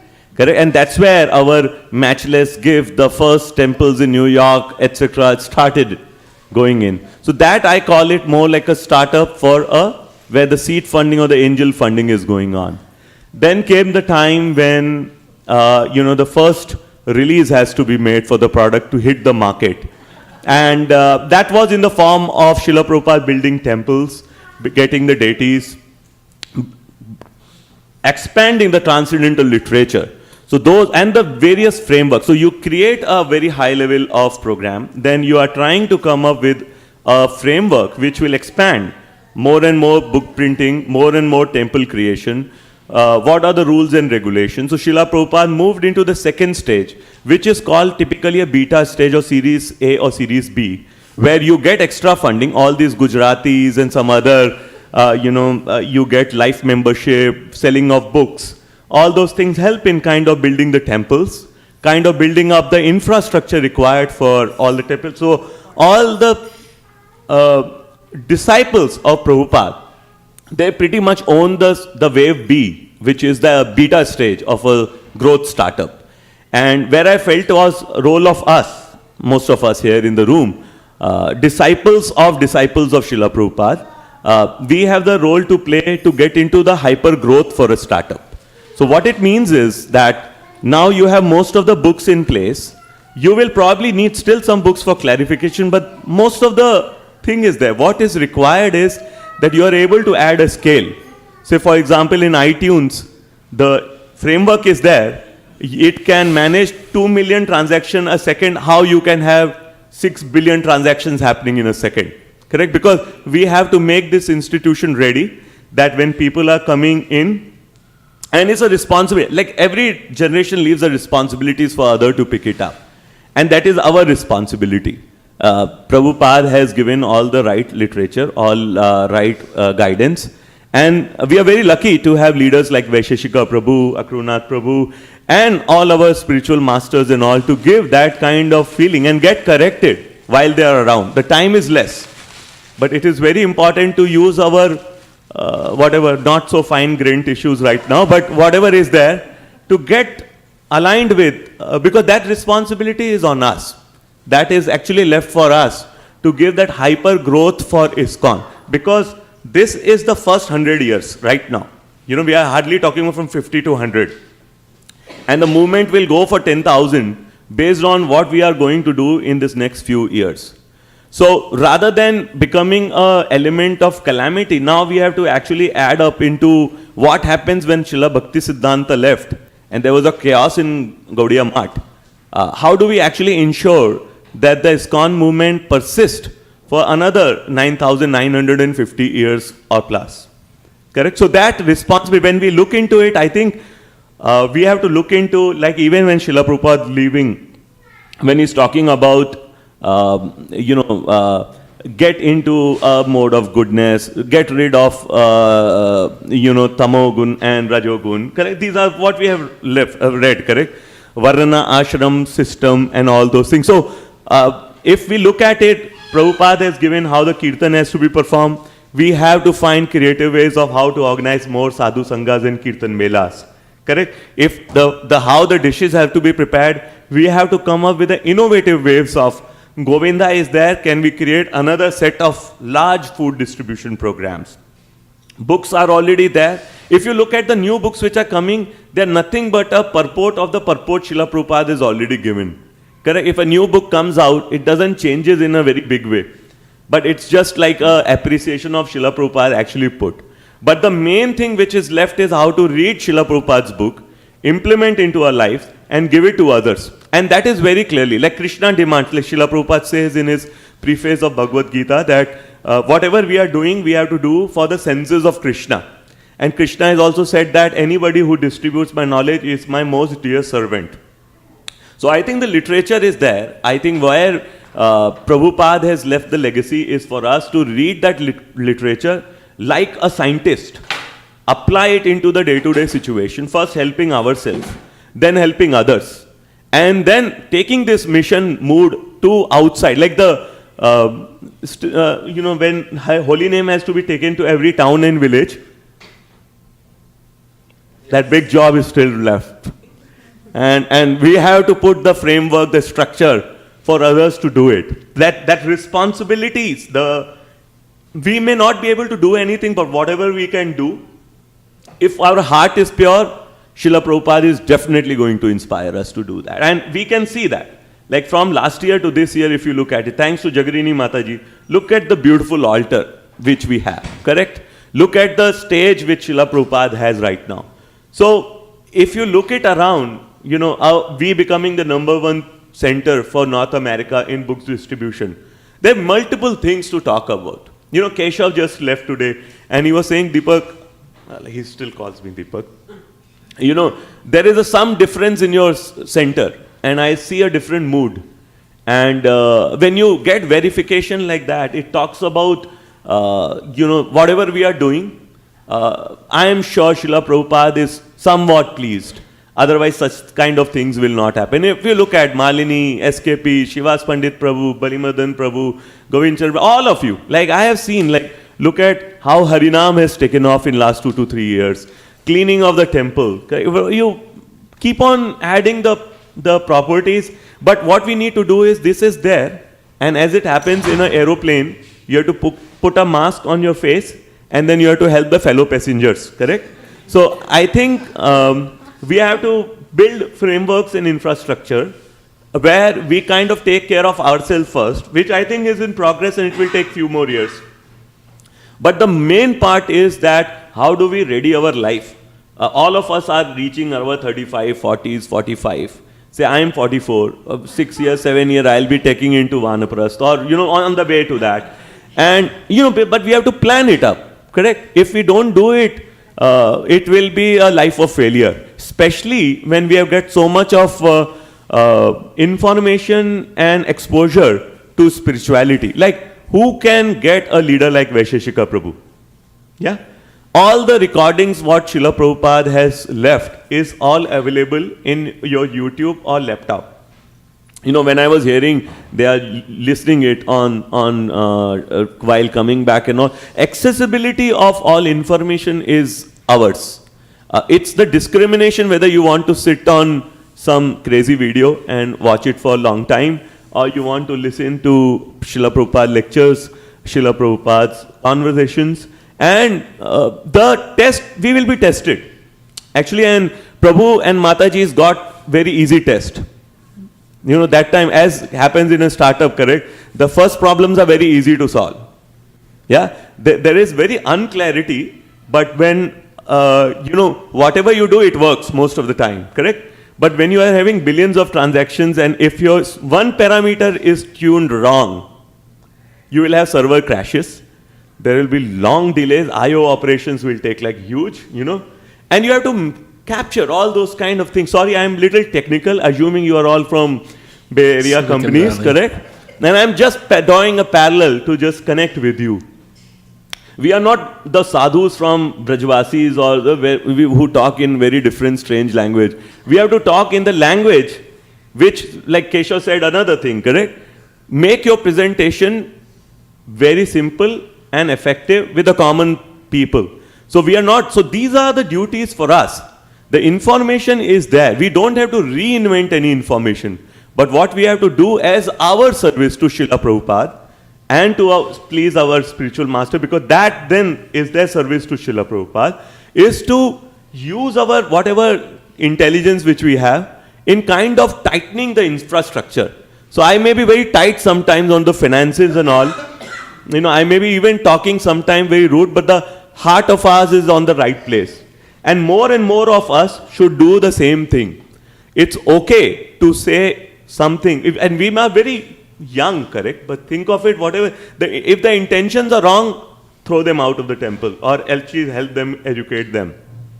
If the intentions are right, we should kind of promote those kind of devotees, help them in their preaching work. I think these are the kind of frameworks and infrastructure which we may have to do. Think of it today, like say we are sitting, there are Srila Prabhupada disciples, and Bali Madan, me, and few of you may get a chance to speak. What will happen, say 25 years from now, when none of the Srila Prabhupada disciples are there? How will a disappearance day be conducted?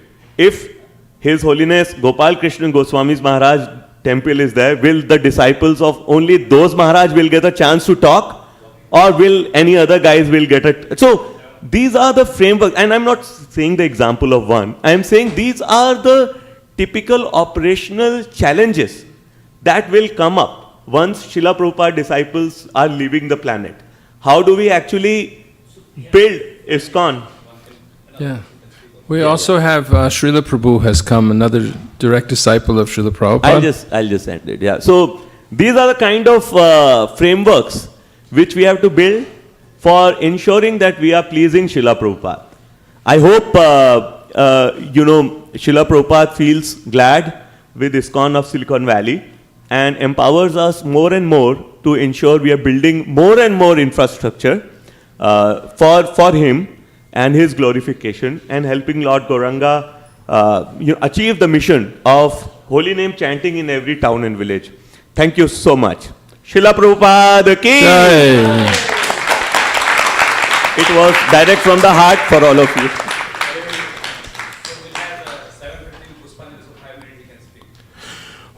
We can go a little extra, but try to be aware that we have a Pushpanjali coming up. Speak what you've come to say, even if it takes 6 or 7 minutes. But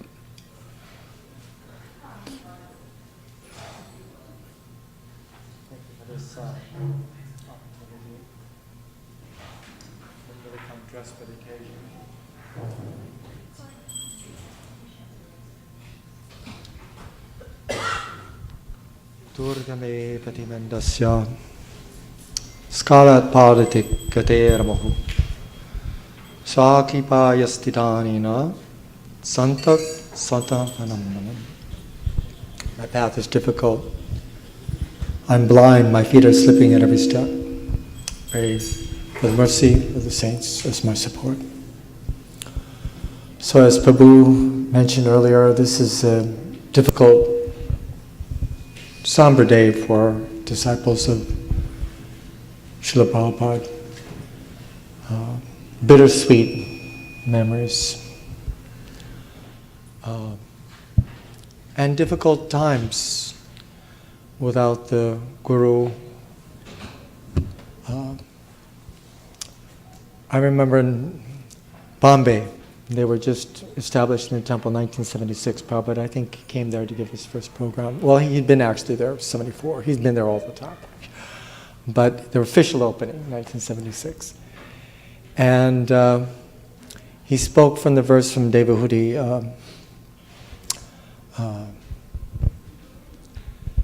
Sarushu, anyway.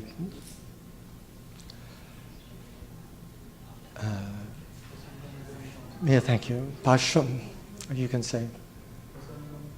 Prashangama jaram pasham atmanov kavayo vidu. So eshu sarushu kritam mokshadvar mapatam. So Prabhupada was saying, you have to become mad after the sadhu. So he didn't have to tell us that. But the point being, the sadhu should be dear to you than your own family members. So for us as Westerners, we had no family. If they had not kicked us out, we had left. Not a particularly good upbringing, but point is, it opened the door for us to take shelter of Srila Prabhupada wholeheartedly, without reservation, without any other attachment. And Prabhupada appreciated that, how we, as you were saying, gave our lives to him and sacrificed everything. So he was the most valuable person in our lives. And so it's been difficult that not having that father figure. Some of us had no father figures otherwise. But still, that principle to make this sadhu more valuable than your own family members. This is high class of bhakti, when you actually give up very affectionate family to take shelter of the sadhu. This is highest class of devotion. There's one story, I think, when one godbrother, his mother was passing away, and Saraswati Thakur heard about it and said, "Oh, you should go and visit your mother." And he didn't go, and he became recluse for a few days. His mother passed away, and Saraswati Thakur inquired, "Why didn't you go to see your mother?" And he said, "If I had gone home, my mother would have made some last request of me. I would have had to obey. So chose not. So very high class. We hear so many stories from India of very high class devotees. Still, even to this day, so attached to the sadhu. So I was just reflecting, this is the 40th anniversary of his passing. It would be better if I had some written statement, but so busy I've not been able to compose that. Still time is going on. Before I go, I'll write something. But the point is, so we speak about 40 years and the legacy of Srila Prabhupada, 50 years, the legacy of ISKCON.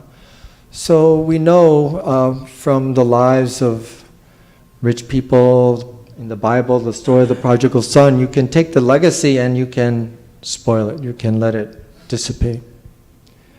Prabhupada was very concerned this would happen to his mission. So we can say after 40 years, it's going on very well. And you know, it has had its ups and downs in different places, but we can see here it's flourishing in good health, excellent health in many places. So that's his legacy. And so legacy also over the long term, when it's perpetuated generation after generation, just like in very rich families, they keep this wealth in the family. And they keep that Rockefeller Foundation, well, even in the Ford Foundation, one of our Amrish, they keep this legacy going on, so it becomes a tradition. So, what is the tradition that Srila Prabhupada brought? You know, that's looking at it from a broader scale. Someone mentioned ISKCON for the next 10,000 years. So, of course, the vision of the sadhu is na sato vijite bhavo, na bhavo vijite sata, ubayor apidrishtontas, tvanius tatvadarshiti.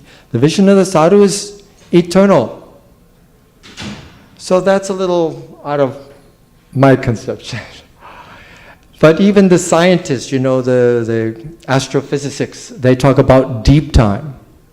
Time before the creation of the universe, or, you know, they speculate like this. They try and fathom the secrets of existence in this, from a physical point of view, objective point of view. So at least we can, now 40 years, so somewhere in between 40 years, deep time, eternity, we speak in terms of eternity. We can reflect what is the tradition that Srila Prabhupada came to give. And of course, it is the tradition, the Gaudiya Vaishnava Sampradaya. And there in Mayapur, you know, in the mat of Gandharvika Giridhari, what is that mat called? The Chaitanya Mat. So the Saraswati Thakur, he established all the deities of all the acharyas around the central temple, mandir, to show that Mahaprabhu came to amalgamate the four sampradayas. So actually we should know Srila Prabhupada had in his heart the idea that all the Gaudiya missions should be like one. There should be cooperation. So how to do that? This is a challenge. This is we should include it in our checklist of what Prabhupada's legacy, how to make it a tradition in deep time, right? Not just 40 years in deep time. Just like in order for the United States government, it's not in a very good condition right now. I think we can, whatever our political leanings, we can all agree. So, but at some point they're going to have to cooperate. They're going to have to talk across the aisles to get things done, to do the business of government and keep this country, you know, in an organized, structured, prosperous condition. Otherwise, the whole thing will become like third world country, like India. I'm sorry. Actually, India is coming up. The point being, at some point, we'll have to cooperate. We'll have to become inclusive. This was Srila Prabhupada's desire. It didn't get fulfilled in his lifetime. It was not ready. It was not the proper time. There were too many controversial figures, just like now there's too many controversial figures in the government. So it doesn't look very good for now. But we should keep that hope. We should have just like in the mission of the country, what unites Americans is not ethnicity, it's not race or background, but it's a belief in the Constitution and its principles, democratic principles. So we have one mission. The mission of Gaudiya Vaishnava mission is one. Mahaprabhu, we should unite on one banner of Mahaprabhu. So that is the legacy, turn it into a tradition. I want to just pass that. Not spoken about so much, so I've come to remind you. This is also in Prabhupada's heart. He wanted that. So we should want this. He wanted this cooperation. Worldwide cooperation. Thank you. John, Haribol.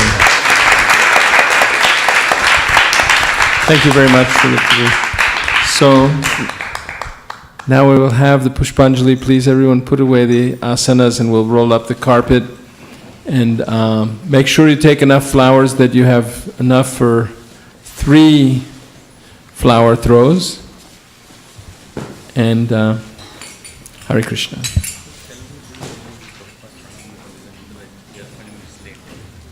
It's all right. We can be a little late. I can go through the whole Mangala Charana once. Yeah, I'll do it fast.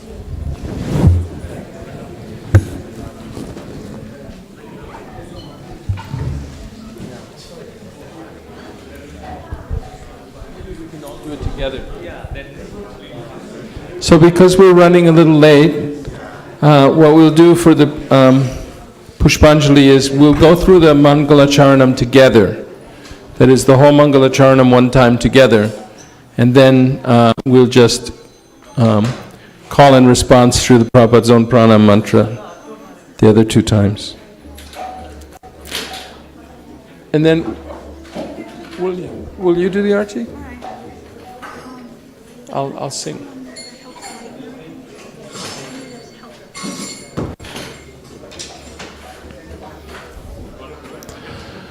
Please, everyone together. Om Ajnana Timirantasya Jnananjana Shalakaya Chakshurun Militam Yena Tasmai Shri Guruve Namaha Shri Chaitanya Manobhishtam Sthapitam Yena Bhutale Swayam Rupa Katamayam Tadati Swapatantikam Bandeham Shri Guru Shri Yutapada Kamalam Shri Gurun Vaishnavangscha Shri Rupam Sagrajatam Sahagana Raghunathan Vitang Tang Sajivam Sadvaitam Savadhutam Parijana Sahitam Krishna Chaitanya Devam Shri Radha Krishna Padan Sahagana Lalita Shri Vishakhan Vitangscha Nama Vishnu Padaya Krishna Presthaya Bhutale Srimate Bhakti Vedanta Swaminiti Namine Namaste Saraswate Deve Gauravani Pracharine Nirvishesha Shunyavadi Paschatya Deshatarine Nama Om Vishnu Padaya Krishna Presthaya Bhutale Srimate Bhakti Siddhanta Saraswati Iti Namine Shri Varshabhanavi Devi Daitaya Kripabdhaye Krishna Sambandha Vijnana Daine Prabhave Namaha Madhuryojvala Premadhya Shri Rupanuga Bhaktida Shri Gaura Karuna Shakti Vigrahaya Namostute Namaste Gauravani Shri Murtaye Dinatarine Rupanuga Virudhapa Siddhanta Dvantaharine Namo Gaura Kishoraya Sakshad Vairagya Murtaye Vipralambhara Sambhode Padambu Jayate Namaha Namo Bhakti Vinodaya Satchidananda Namine Gaura Shakti Swarupaya Rupanuga Varayate Gaura Virbhava Bhumestvang Nirdeshta Sajjana Prayaha Vaishnava Sarvabhaumaha Shri Jagannathaya Te Namaha Vancha Kalpatarubhyascha Kripa Sindhubhya Evacha Patitanam Pavanebhyo Vaishnavebhyo Namo Namaha Namo Mahavaranyaya Krishna Prema Pradayate Krishnaya Krishna Chaitanya Namne Gauratishe Namaha Panchatattvatmakam Krishnam Bhaktarupa Swarupakam Bhaktavataram Bhaktakyam Namami Bhakta Shaktikam Dinabandho Jagatpate Gopesha Gopika Kanta Radha Kanta Namostute Jayatang Surato Pangur Mama Manda Matergati Matsarvasva Padam Bhojao Radha Madana Mohano Divyad Vrindaranya Kalpadrumadha Srimad Ratnagara Singhasanastao Srimad Radha Srila Govinda Devao Sprashtali Bhiksevyamana Smarami Sriman Rasa Rasarambhi Vangshivata Tatastitaha Karshan Venu Svanayar Gopir Gopinatha Shriyestunaha Tapta Kanchana Gaurangi Radhe Vrindavaneshwari Vrishabhanu Sute Devi Pranamami Hari Priye Jaya Shri Krishna Chaitanya Prabhu Nityananda Shri Advaita Gadadhar Srivasari Gaura Bhakta Vrinda Hare Krishna Krishna Krishna Hare Hare Hare Rama Rama Rama Hare Hare. Now please repeat after me. Nama Om Vishnu Padaya Krishna Preshtaya Bhutale Srimate Bhakti Vedanta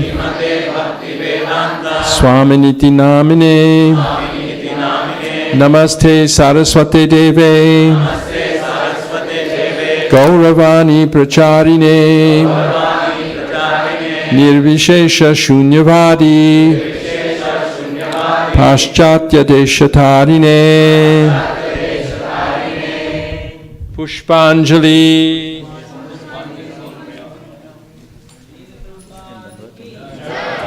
Now please make your dandavats.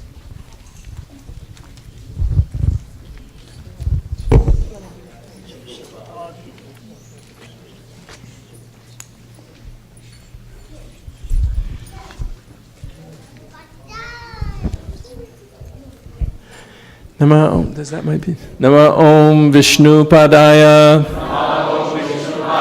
Krishna Preshtaya Bhutale Srimate Bhakti Vedanta Swaminiti Namine Namaste Saraswati Deve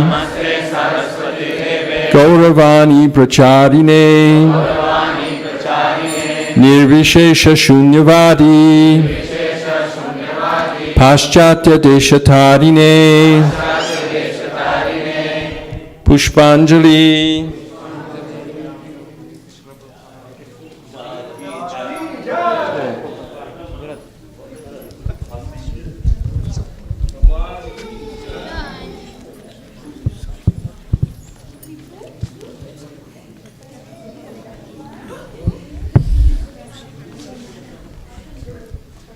Nama Om Vishnu Padaya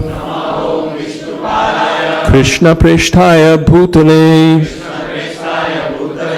Srimate Bhakti Vedanta Swamin Iti Namine Namaste Saraswate Deve Gauravani Pracharine Nirvishesha Shunyavadi Paschatya Deshatarine Pushpanjali. Jai Srila Prabhupada.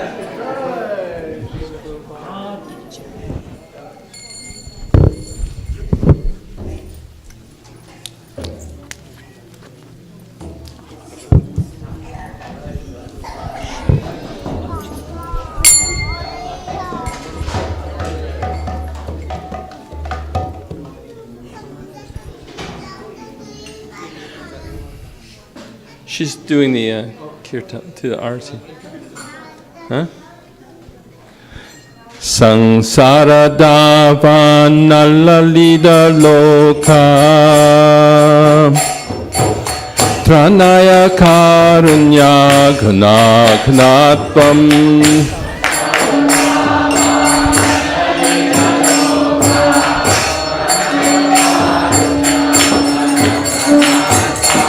Sangsara Davana Lalida Loka Tranaya Karunya Gna Gnatam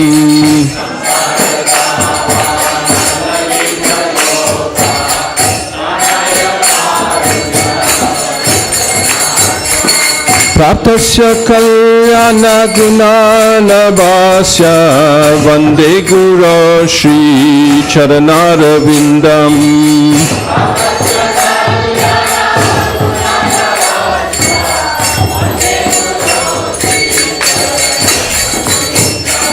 Praptasya Kalyana Gunanavasya Vande Guru Shri Charanarvindam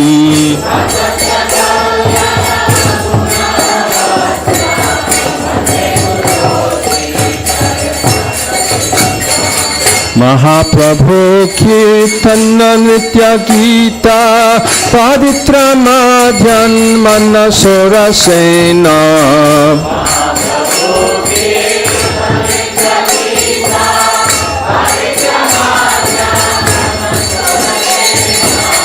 Mahaprabhu Kirtana Nitya Gita Paditra Madhyan Manasora Sena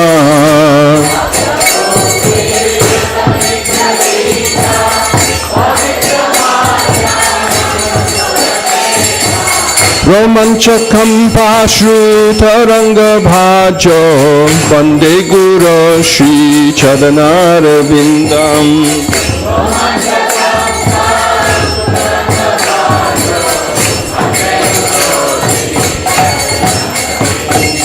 Romanchakam Pashrutaranga Bhajo Vande Guru Shri Charanarvindam Hare Krishna.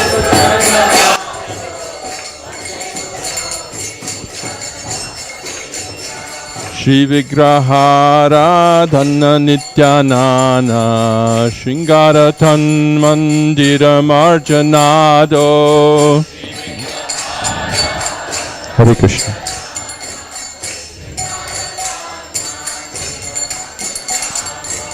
Shri Vigraharadhana Nityanana Shringaratan Mandira Marjanado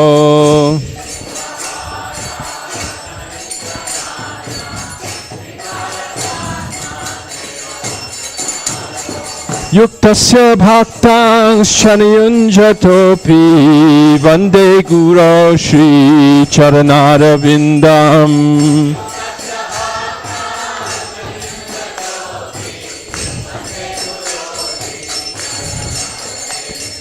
Yuktasya Bhaktang Shaniyunjatopi Vande Guru Shri Charanarvindam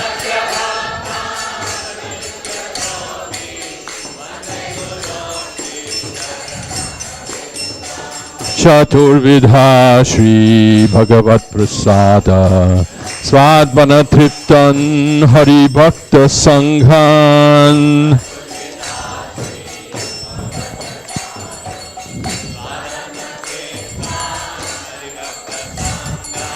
Chaturvidha Shri Bhagavat Prasada Swadvana Triptan Hari Bhakta Sanghan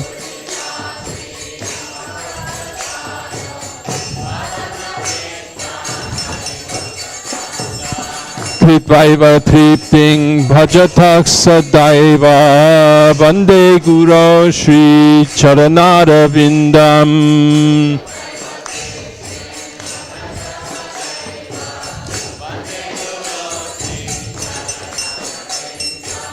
Tritvaiva Tripting Bhajatak Sadaiva Vande Guru Shri Charanarvindam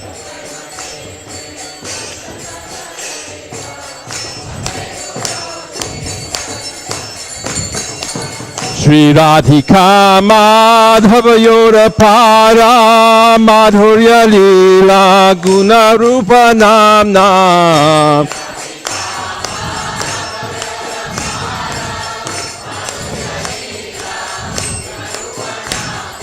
Shri Radhika Madhava Yoda Para Madhurya Lila Guna Rupa Namna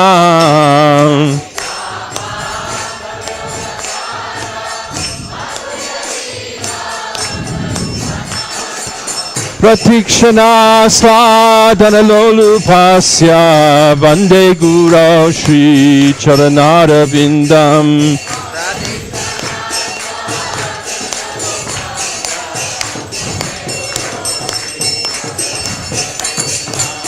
Pratikshana Sladana Lolupasya Vande Guru Shri Charanara Vindam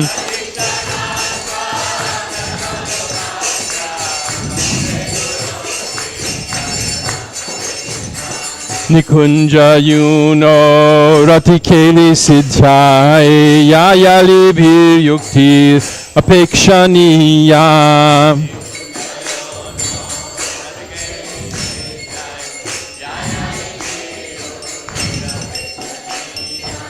Nikunja Yuno Ratikeli Siddhai Yayali Bhir Yukti Apekshaniya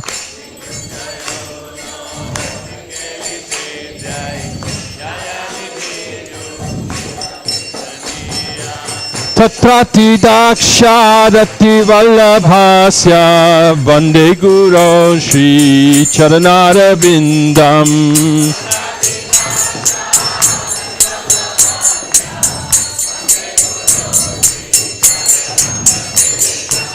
Tatrati Daksharati Vallabhasya Vande Guru Shri Charanara Vindam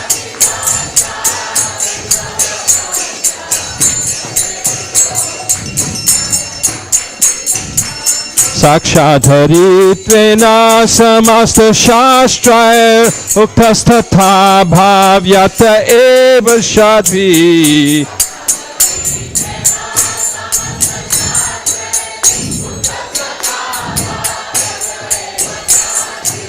Sakshadharitvena samasta shastraya uktastatha bhavyata eva shadvi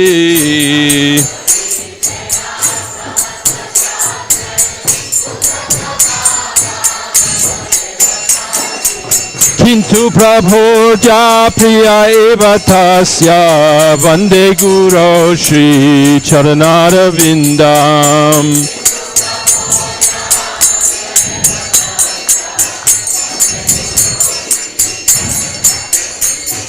Kintu Prabhupada Priya Eva Tasya Vande Guru Shri Charanara Vindam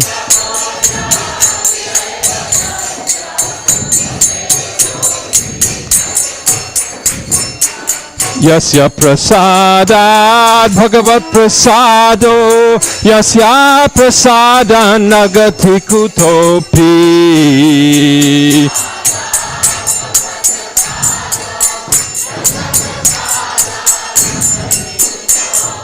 Yasya prasadat bhagavat prasado Yasya prasadan nagati kutopi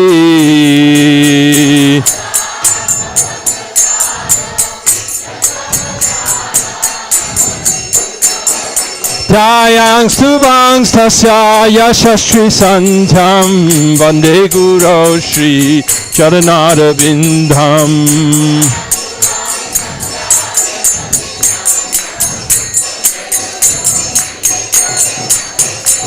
Dhyang stubang stasya yashashri sandhyam Vande Guru Shri Charanara Vindam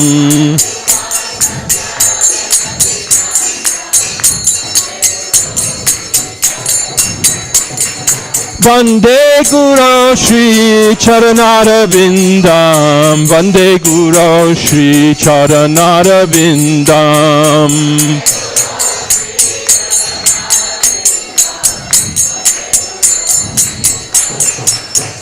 Prabhupada, Prabhupada, Prabhupada, Jaya Jaya Prabhupada.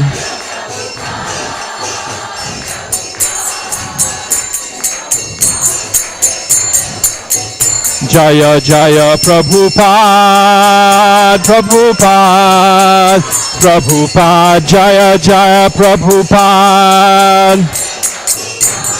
Jaya Prabhupada, Haribol. Jaya Jaya Prabhupada, Prabhupada, Prabhupada, Jaya Jaya Prabhupada.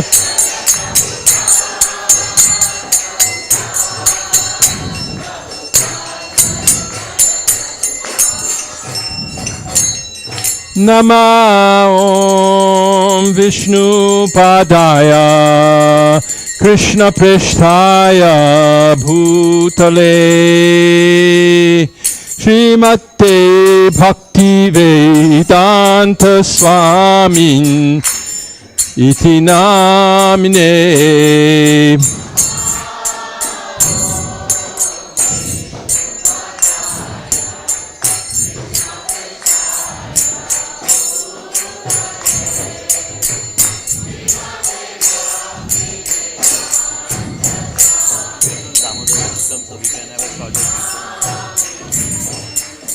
Nama Om Vishnu Padaya Krishna Prishtaya Bhutale Srimate Bhakti Vedanta Swamin Iti Namine.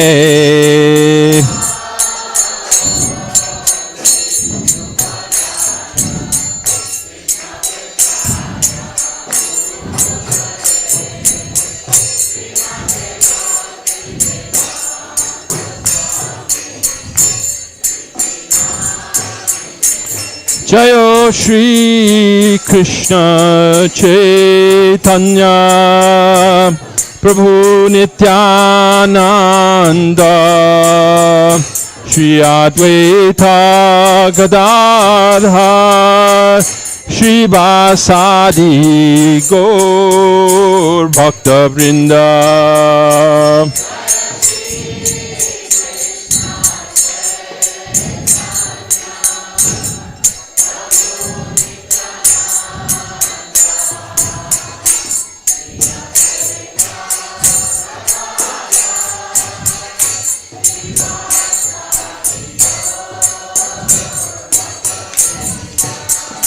Hare Krishna,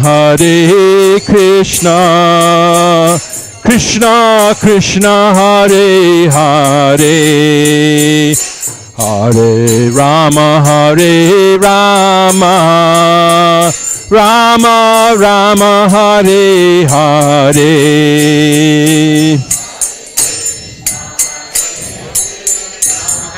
Nursing prayer and Damodara Ashtakam both, and all tries to close by 8 p.m.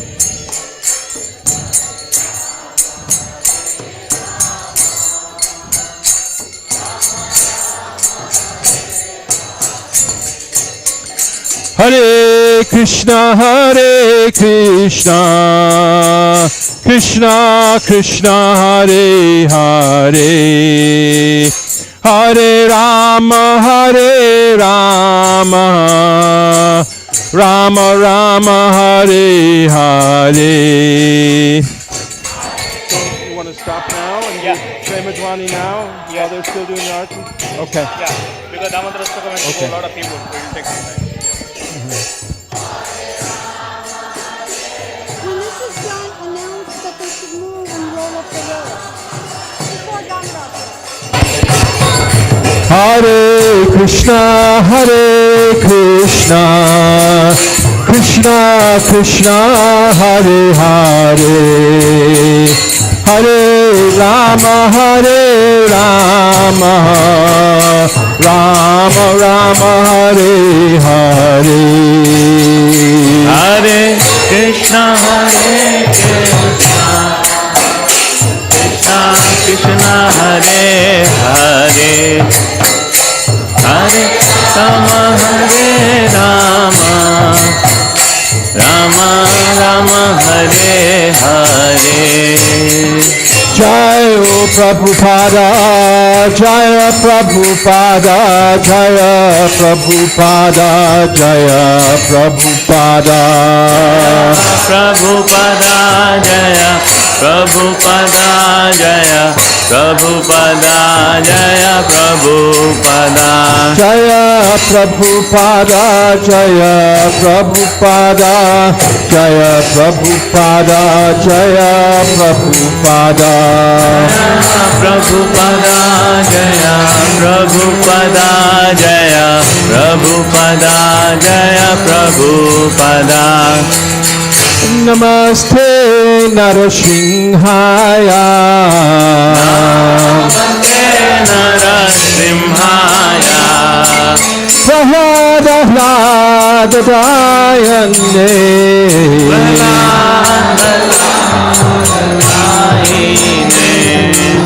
Hiranyakashi Purvakshaha.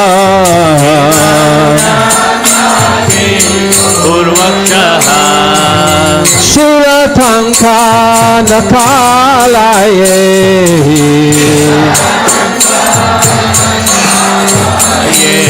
Ito Nrsimha Parato Nrsimho. Nrsimha Parato Nrsimho. Jato Jato Yami Tato Nrsimho. Jato Jato Yami Tato Nrsimho. Bahe Nrsimho, Hidaye Nrsimho. Bahe Nrsimho, Hidaye Nrsimho. Bahe Nrsimho, Hidaye Nrsimho. Bahe Nrsimho, Hidaye Nrsimho. Nrsimha Madhim Sharanam Prapadye.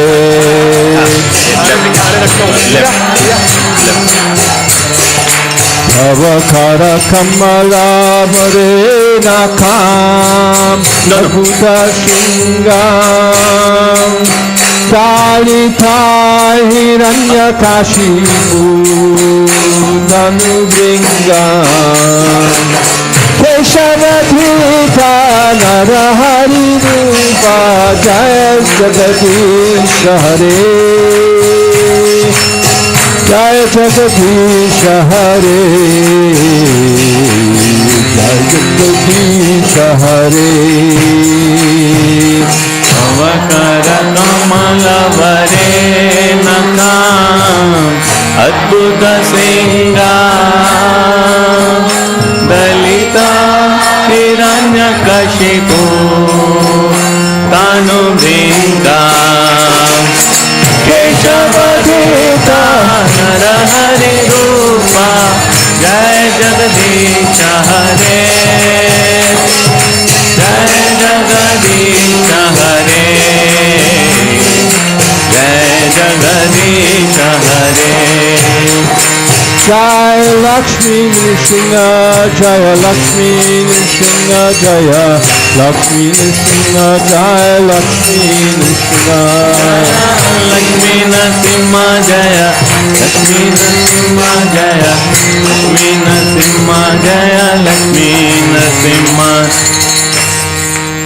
So I've been instructed that because tonight the deities have to close at 8 o'clock, we're going to go right into the Damodar Ashtakam right now without the Prematwani prayers. Hare Krishna. Srila Prabhupada ki jai. Namameshwaram Sachidanandarupam Lasat Kundalam Gokule Bhajamanam.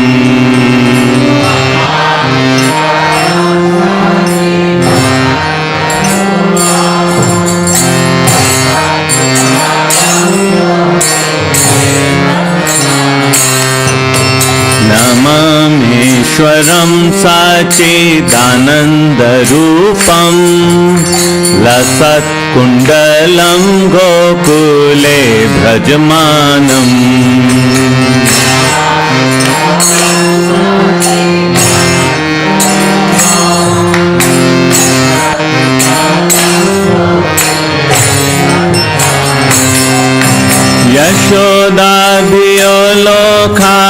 लादवमानं परं मिश्रम् अत्यन्ततो दुत्यगोप्या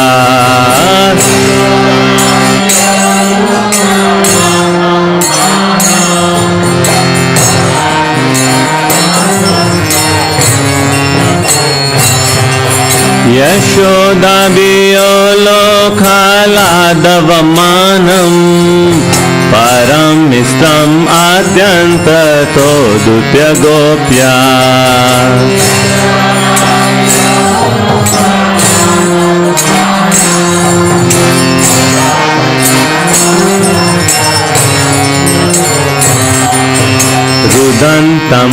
रुदन्तमुहुर्नेत्रं सुवान्तं करं भुजयोगमेन सातङ्कनेत्रम् रुदन्तमुहुर्नेत्रं युग्मन्निजान्तं करं भुजयोगमेन सातङ्कनेत्रम् रुदन्तमुहुर्नेत्रं युग्मं निजान्तं करं भुजयोगमेन शातङ्कनेत्रम्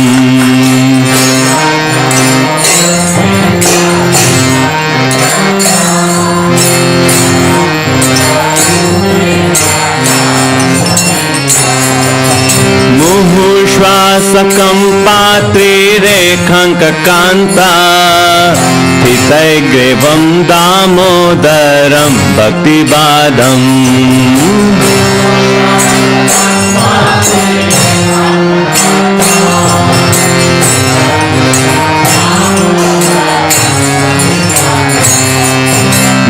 मुहुश्वासकं पात्रीरेखाङ्ककान्ता नित्यग्रीवं दामोदरं भक्तिबाधम्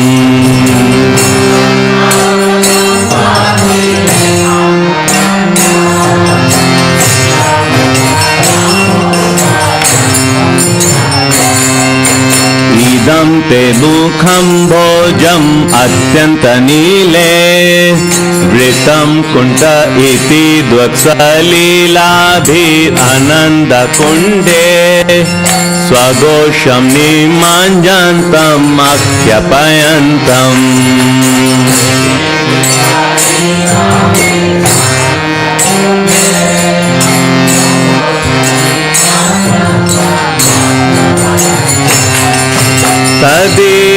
तदीयेषु भक्तजितात्मा पुनः प्रेमतास्तं सता वृत्ति वन्दे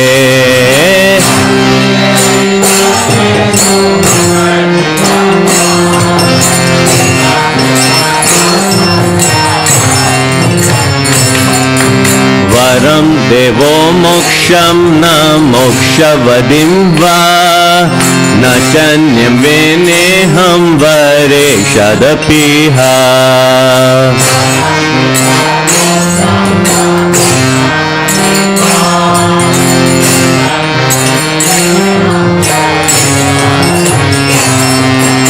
इदं ते वपुर्नाथा गोपालबालम् सदा मे मनसा वीरस्तं किं मन्ये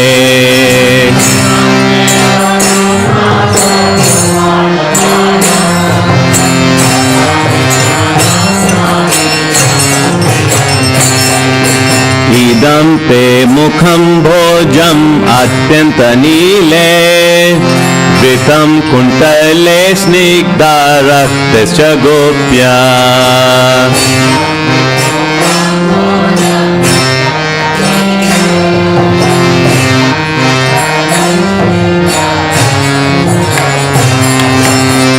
मुहुश्चुम्बितं बिम्बारक्तधरा मे मनस् अविरस्तम् आलं लक्ष्यलाभे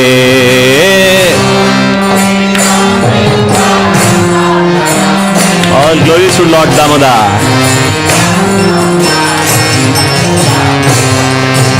Namo Devo Damodar Ananta Vishnu Prasiddha Prabho Dukha Jalabdi Magnam Namo Devo Damodar Ananta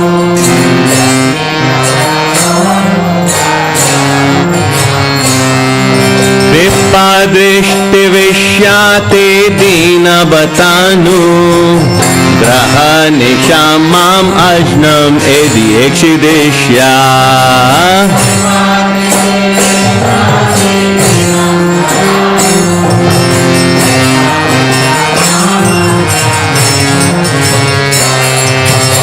Kuveratmajo Bodha Mityavayadvat Tava Musito Bhakti Bhajau Kitaucha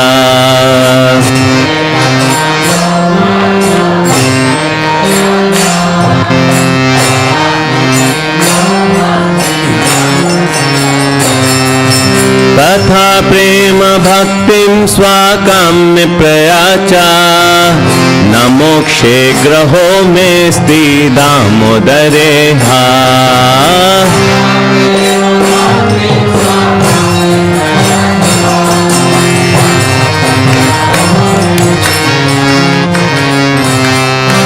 नमस्ते तुदाम्ने स्फुराद्दीप्तिदाम्ने त्वदीयोदरायाथ विश्वसिदाम्ने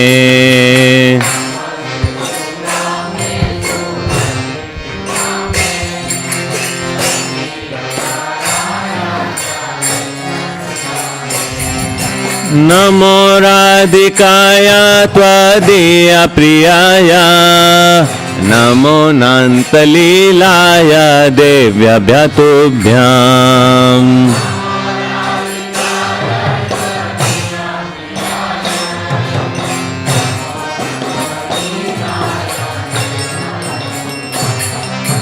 नमो राधिकाय च देयप्रियाय नमो नान्तलीलाय देव्यभ्यतुभ्याम्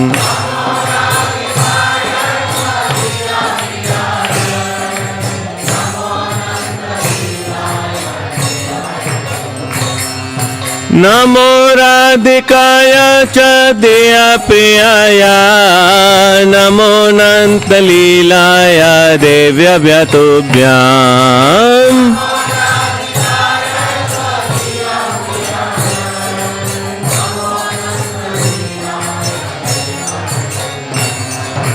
हरे Krishna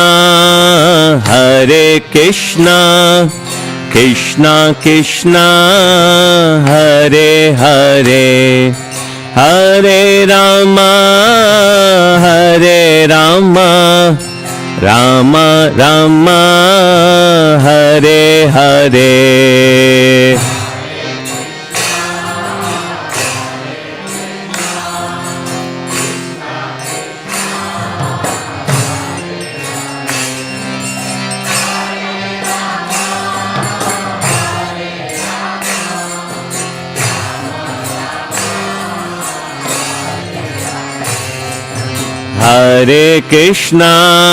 Hare Krishna, Krishna Krishna, Hare Hare, Hare Rama, Rama Rama, Hare Hare.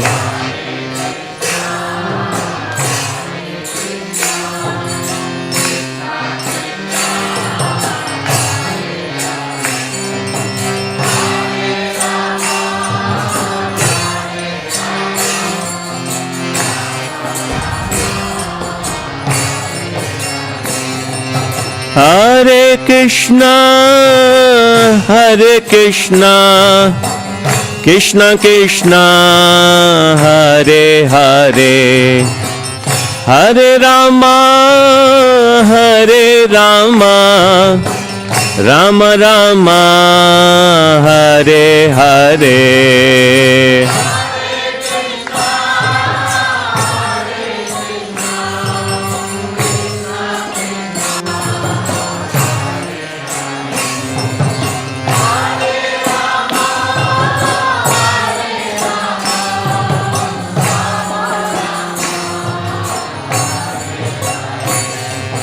Hare Krishna, Hare Krishna, Krishna Krishna, Hare Hare, Hare Rama, Hare Rama, Rama Rama, Hare Hare.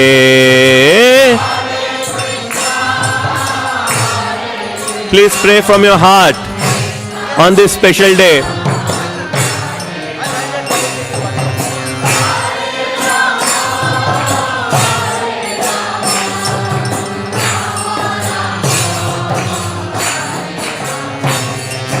Hare Krishna, Hare Krishna, Krishna Krishna, Hare Hare, Hare Rama, Hare Rama, Rama Rama, Hare Hare.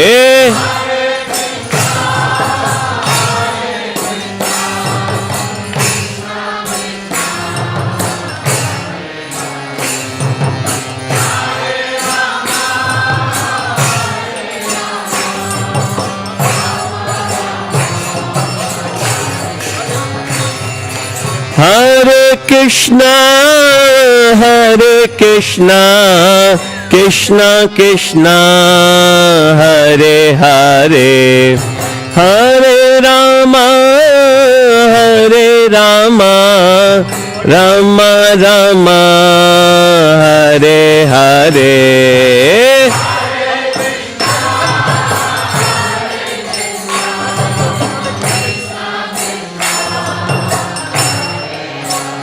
Jai.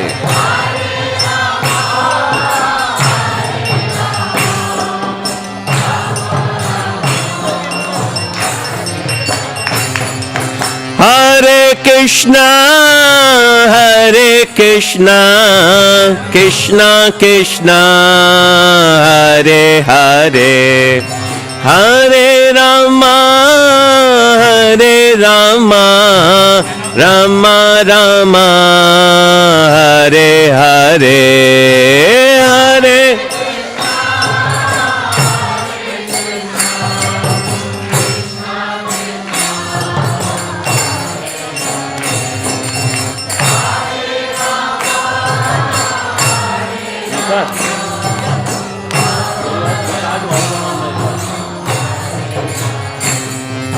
Hare Krishna, Hare Krishna, Krishna Krishna, Hare Hare, Hare Rama, Hare Rama, Rama Rama, Hare Hare.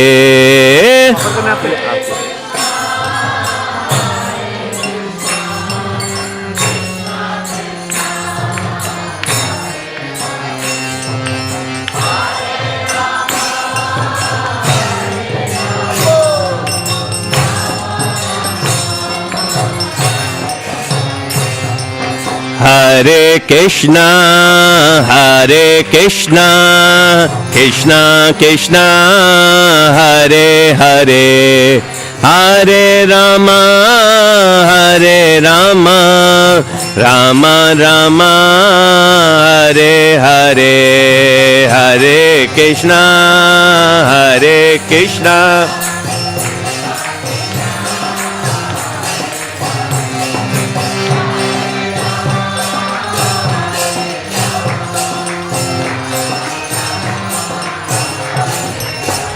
Bolo Hare Krishna, Hare Krishna, Krishna Krishna, Hare Hare, Hare Rama, Hare Rama, Rama Rama, Hare Hare.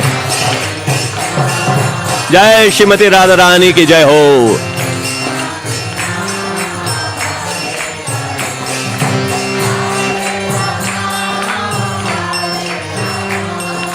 Rama Rama, Hare Hare, Hare Krishna, Hare Krishna, Krishna Krishna, Hare Hare, Hare Rama, Hare Rama, Rama Rama, Hare Hare, Hare Krishna.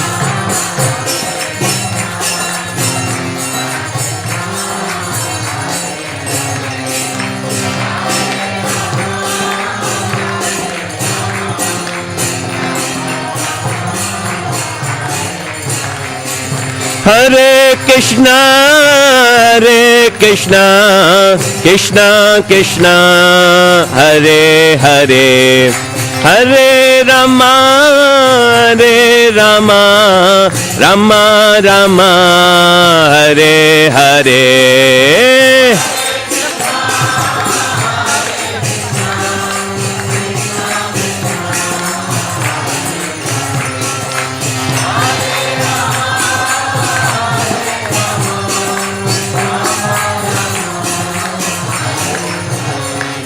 Hare Krishna, Hare Krishna, Krishna Krishna, Hare Hare, Hare Rama, Hare Rama, Rama Rama, Hare Hare.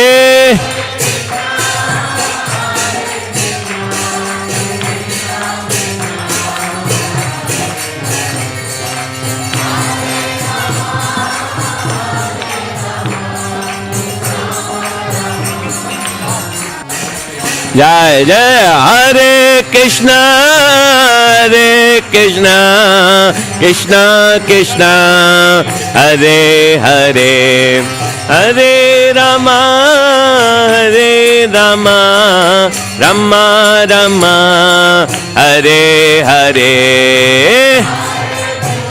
Location है copy की जाना चाहती है. You want to give it around 8:15. The DD will close. 8:15. It closes after, yeah, this thing after it closing the altar. Go to you every day. Okay, so that's Prasadam with time. Yeah, yeah. रोज होता है वो. Hare Krishna, Hare Krishna, Krishna Krishna, Hare Hare, Hare Rama, Hare Rama, Rama Rama, Hare Hare.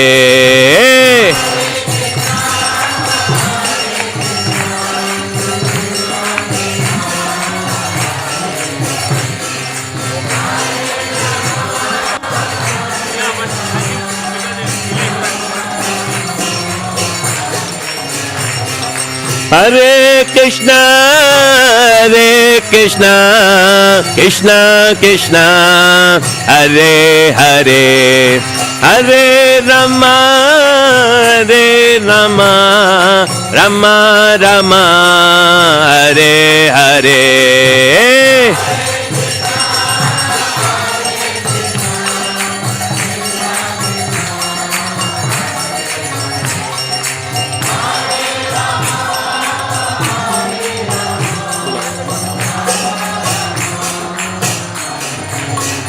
Jayo Radha Damodar, Radha Damodar Radhe.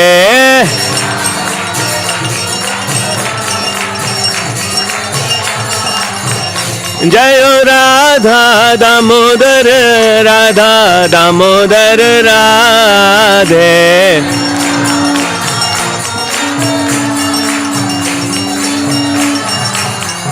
Jaya Radha Madan Mohan Jaya, Radha Madan Mohan Jaya, Radha Madan Mohan Jaya, Radha Madan Mohan.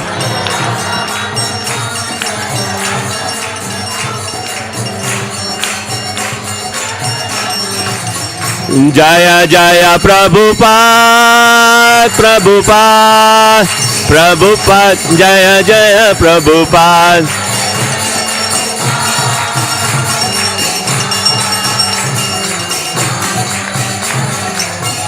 Jaya Jaya Prabhupada, Prabhupada, Prabhupada, Jaya Jaya Prabhupada.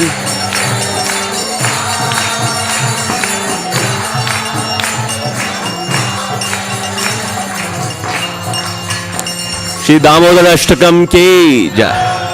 जय ओम Vishnupad Paramhans प्रयोजकाचार्य अष्टोत्तर Shrimad A.C. Bhaktivedanta स्वामी श्रील प्रभुपाद की जय। अक्रूरनाथ प्रभु। Jai Om Vishnupad Paramahansa Privrajacharya Astutarasata Sri Shrimad His Divine Grace Bhakti Siddhanta Saraswati Maharaj Srila Prabhupada Ki Jai, Ananta Koti Vaishnava Vrinda Ki Jai, Namacharya Srila Haridas Thakur Ki Jai, Prem se kaho Shri Krishna Chaitanya Prabhu Nityananda Shri Advaita Gadadhar Shri Vasari Gaura Bhakta Vrinda Ki Jai, Shri Shri Radha Krishna Gop Gopinath Shyama Kunda Radha Kunda Giri Govardhan Ki Jai, Shri Vrindavan Dham Ki Jai, Shri Mayapur Dham Ki Jai, Shri Jagannath Puri Dham Ki Jai. Transcendental Disappearance Day of His Divine Grace Srila Prabhupada Ki Jai.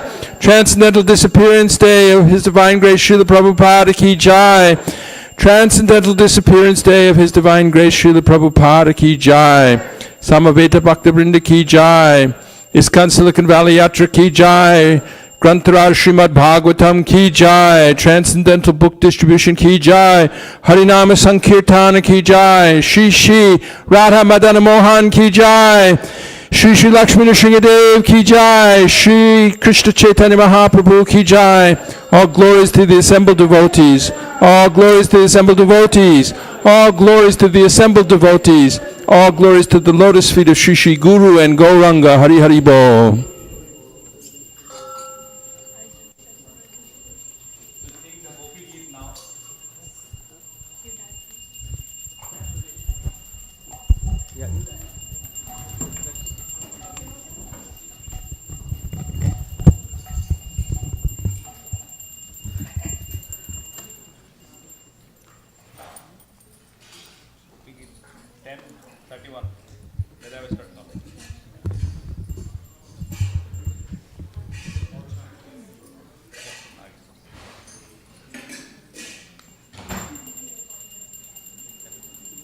जयति ते दिखां जन्मना व्रजा श्रयत इन्दिरा शाश्वतात्र हि दैति दैश्यतां दिक्षुतावकाश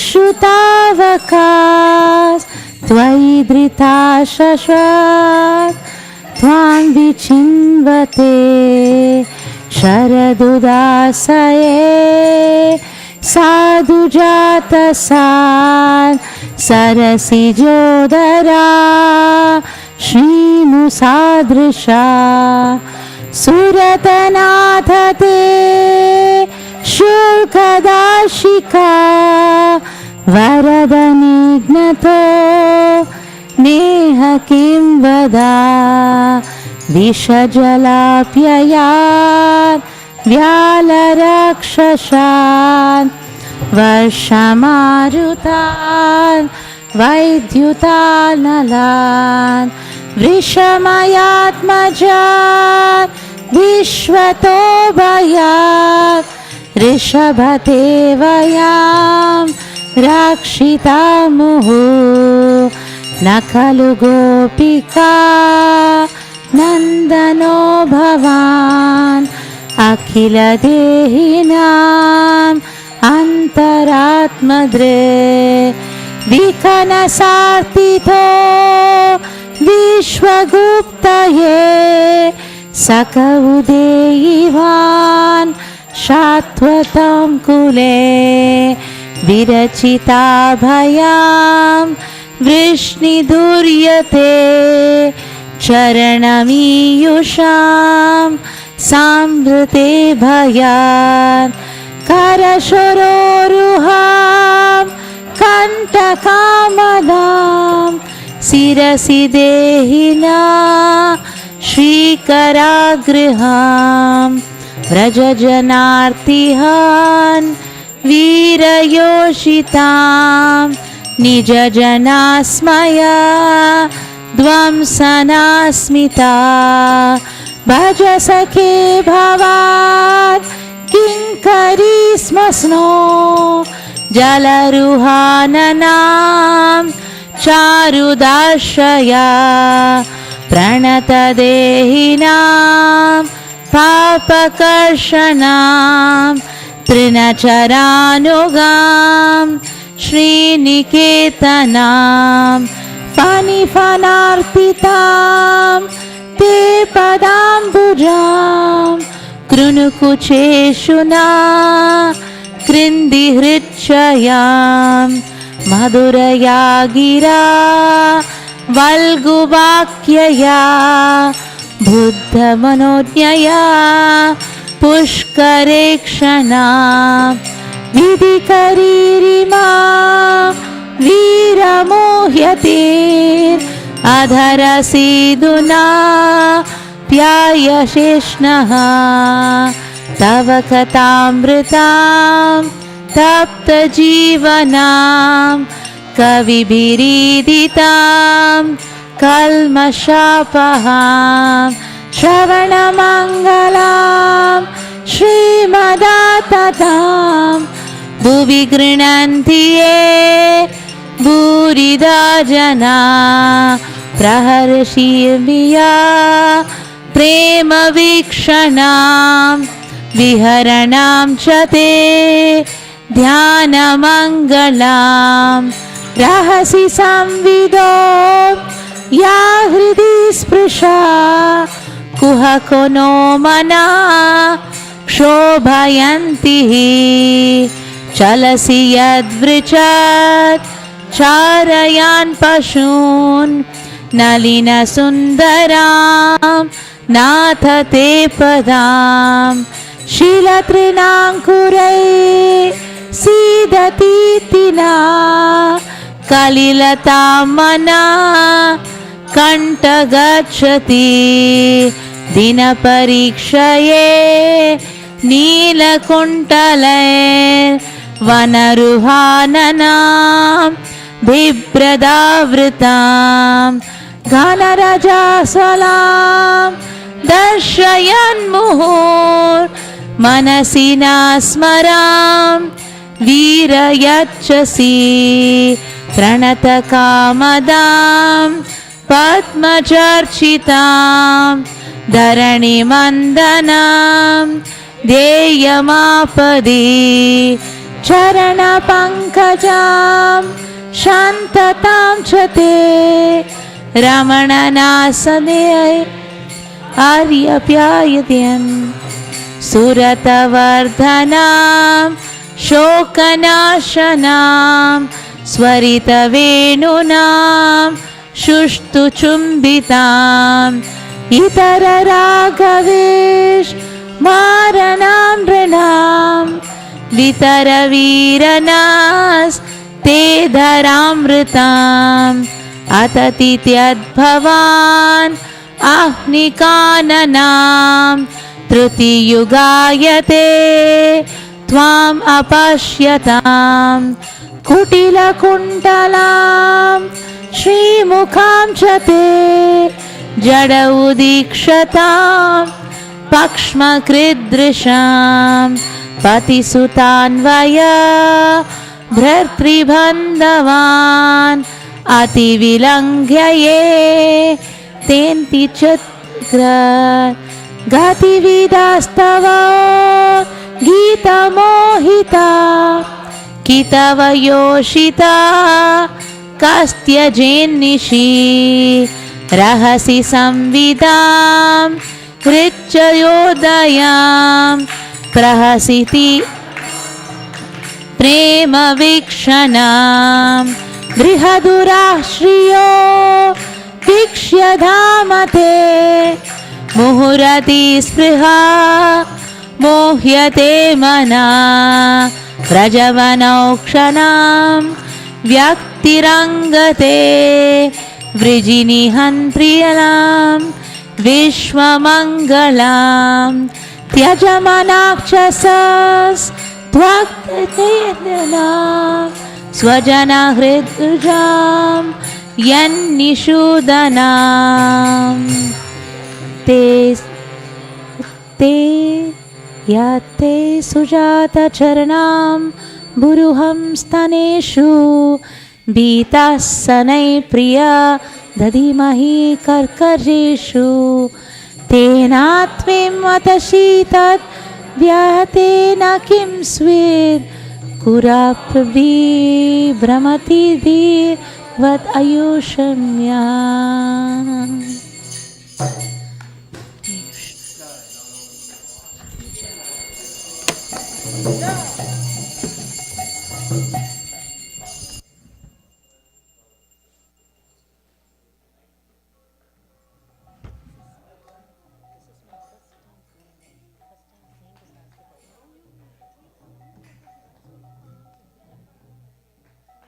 Hare Krishna, Hare Krishna, Krishna Krishna, Hare Hare, Hare Rama, Hare Rama, Rama Rama, Hare Hare. I'm going to keep the announcements really short because I can see already devotees leaving the temple hall. So we'd like to thank first of all His Grace Akrunath Prabhu and Jagrani Mataji for leading tonight's proceedings in honor of Srila Prabhupada, whose disappearance day we are celebrating, honoring today.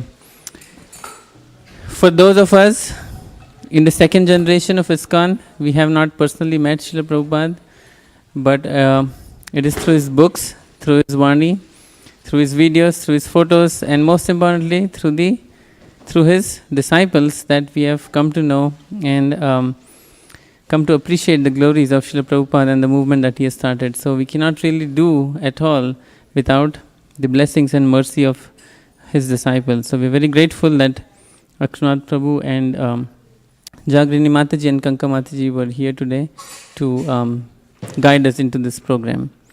Hare Krishna. Any newcomers? Those who are here for the first time? And Srila Prabhu. Hare Krishna. Okay, thank you, Prabhu. Hare Krishna. Any newcomers? Anybody here for the first time? Abhay is always new. Okay. So, Bali Madan Prabhu and family are sponsoring tonight's feast? Yes, for Abhay's birthday.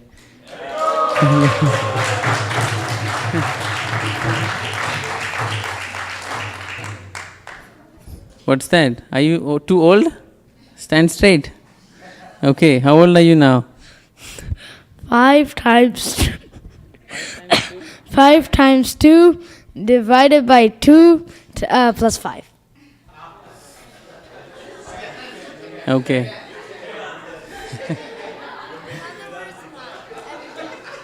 Ten. I cannot believe you're 10 already. I cannot believe you're 10 already. Is that really true? Or are you joking? You're joking, right? You're not 10. You're 9?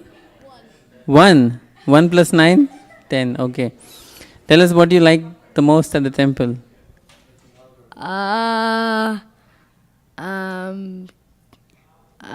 Arti. Too many choices to think about? Just pick the first one that comes to your mind. Arti. Attending the Aarti. Very nice. And anything else you'd like to tell us on your birthday? Hare Krishna. Hare Krishna. Thank you very much. I'll save Mangalarati sweets for you next week on Sunday. So, we'll give you some special sweets. The cooks for tonight, I saw Ananda Vrindavan Mataji, Neelam Mataji, and who else? Aparupa, Satyadev Prabhu, Preeti Sandarbha Mataji, and Vishwavati Prabhu. Hare Krishna. Thank you for cooking wonderful feast tonight.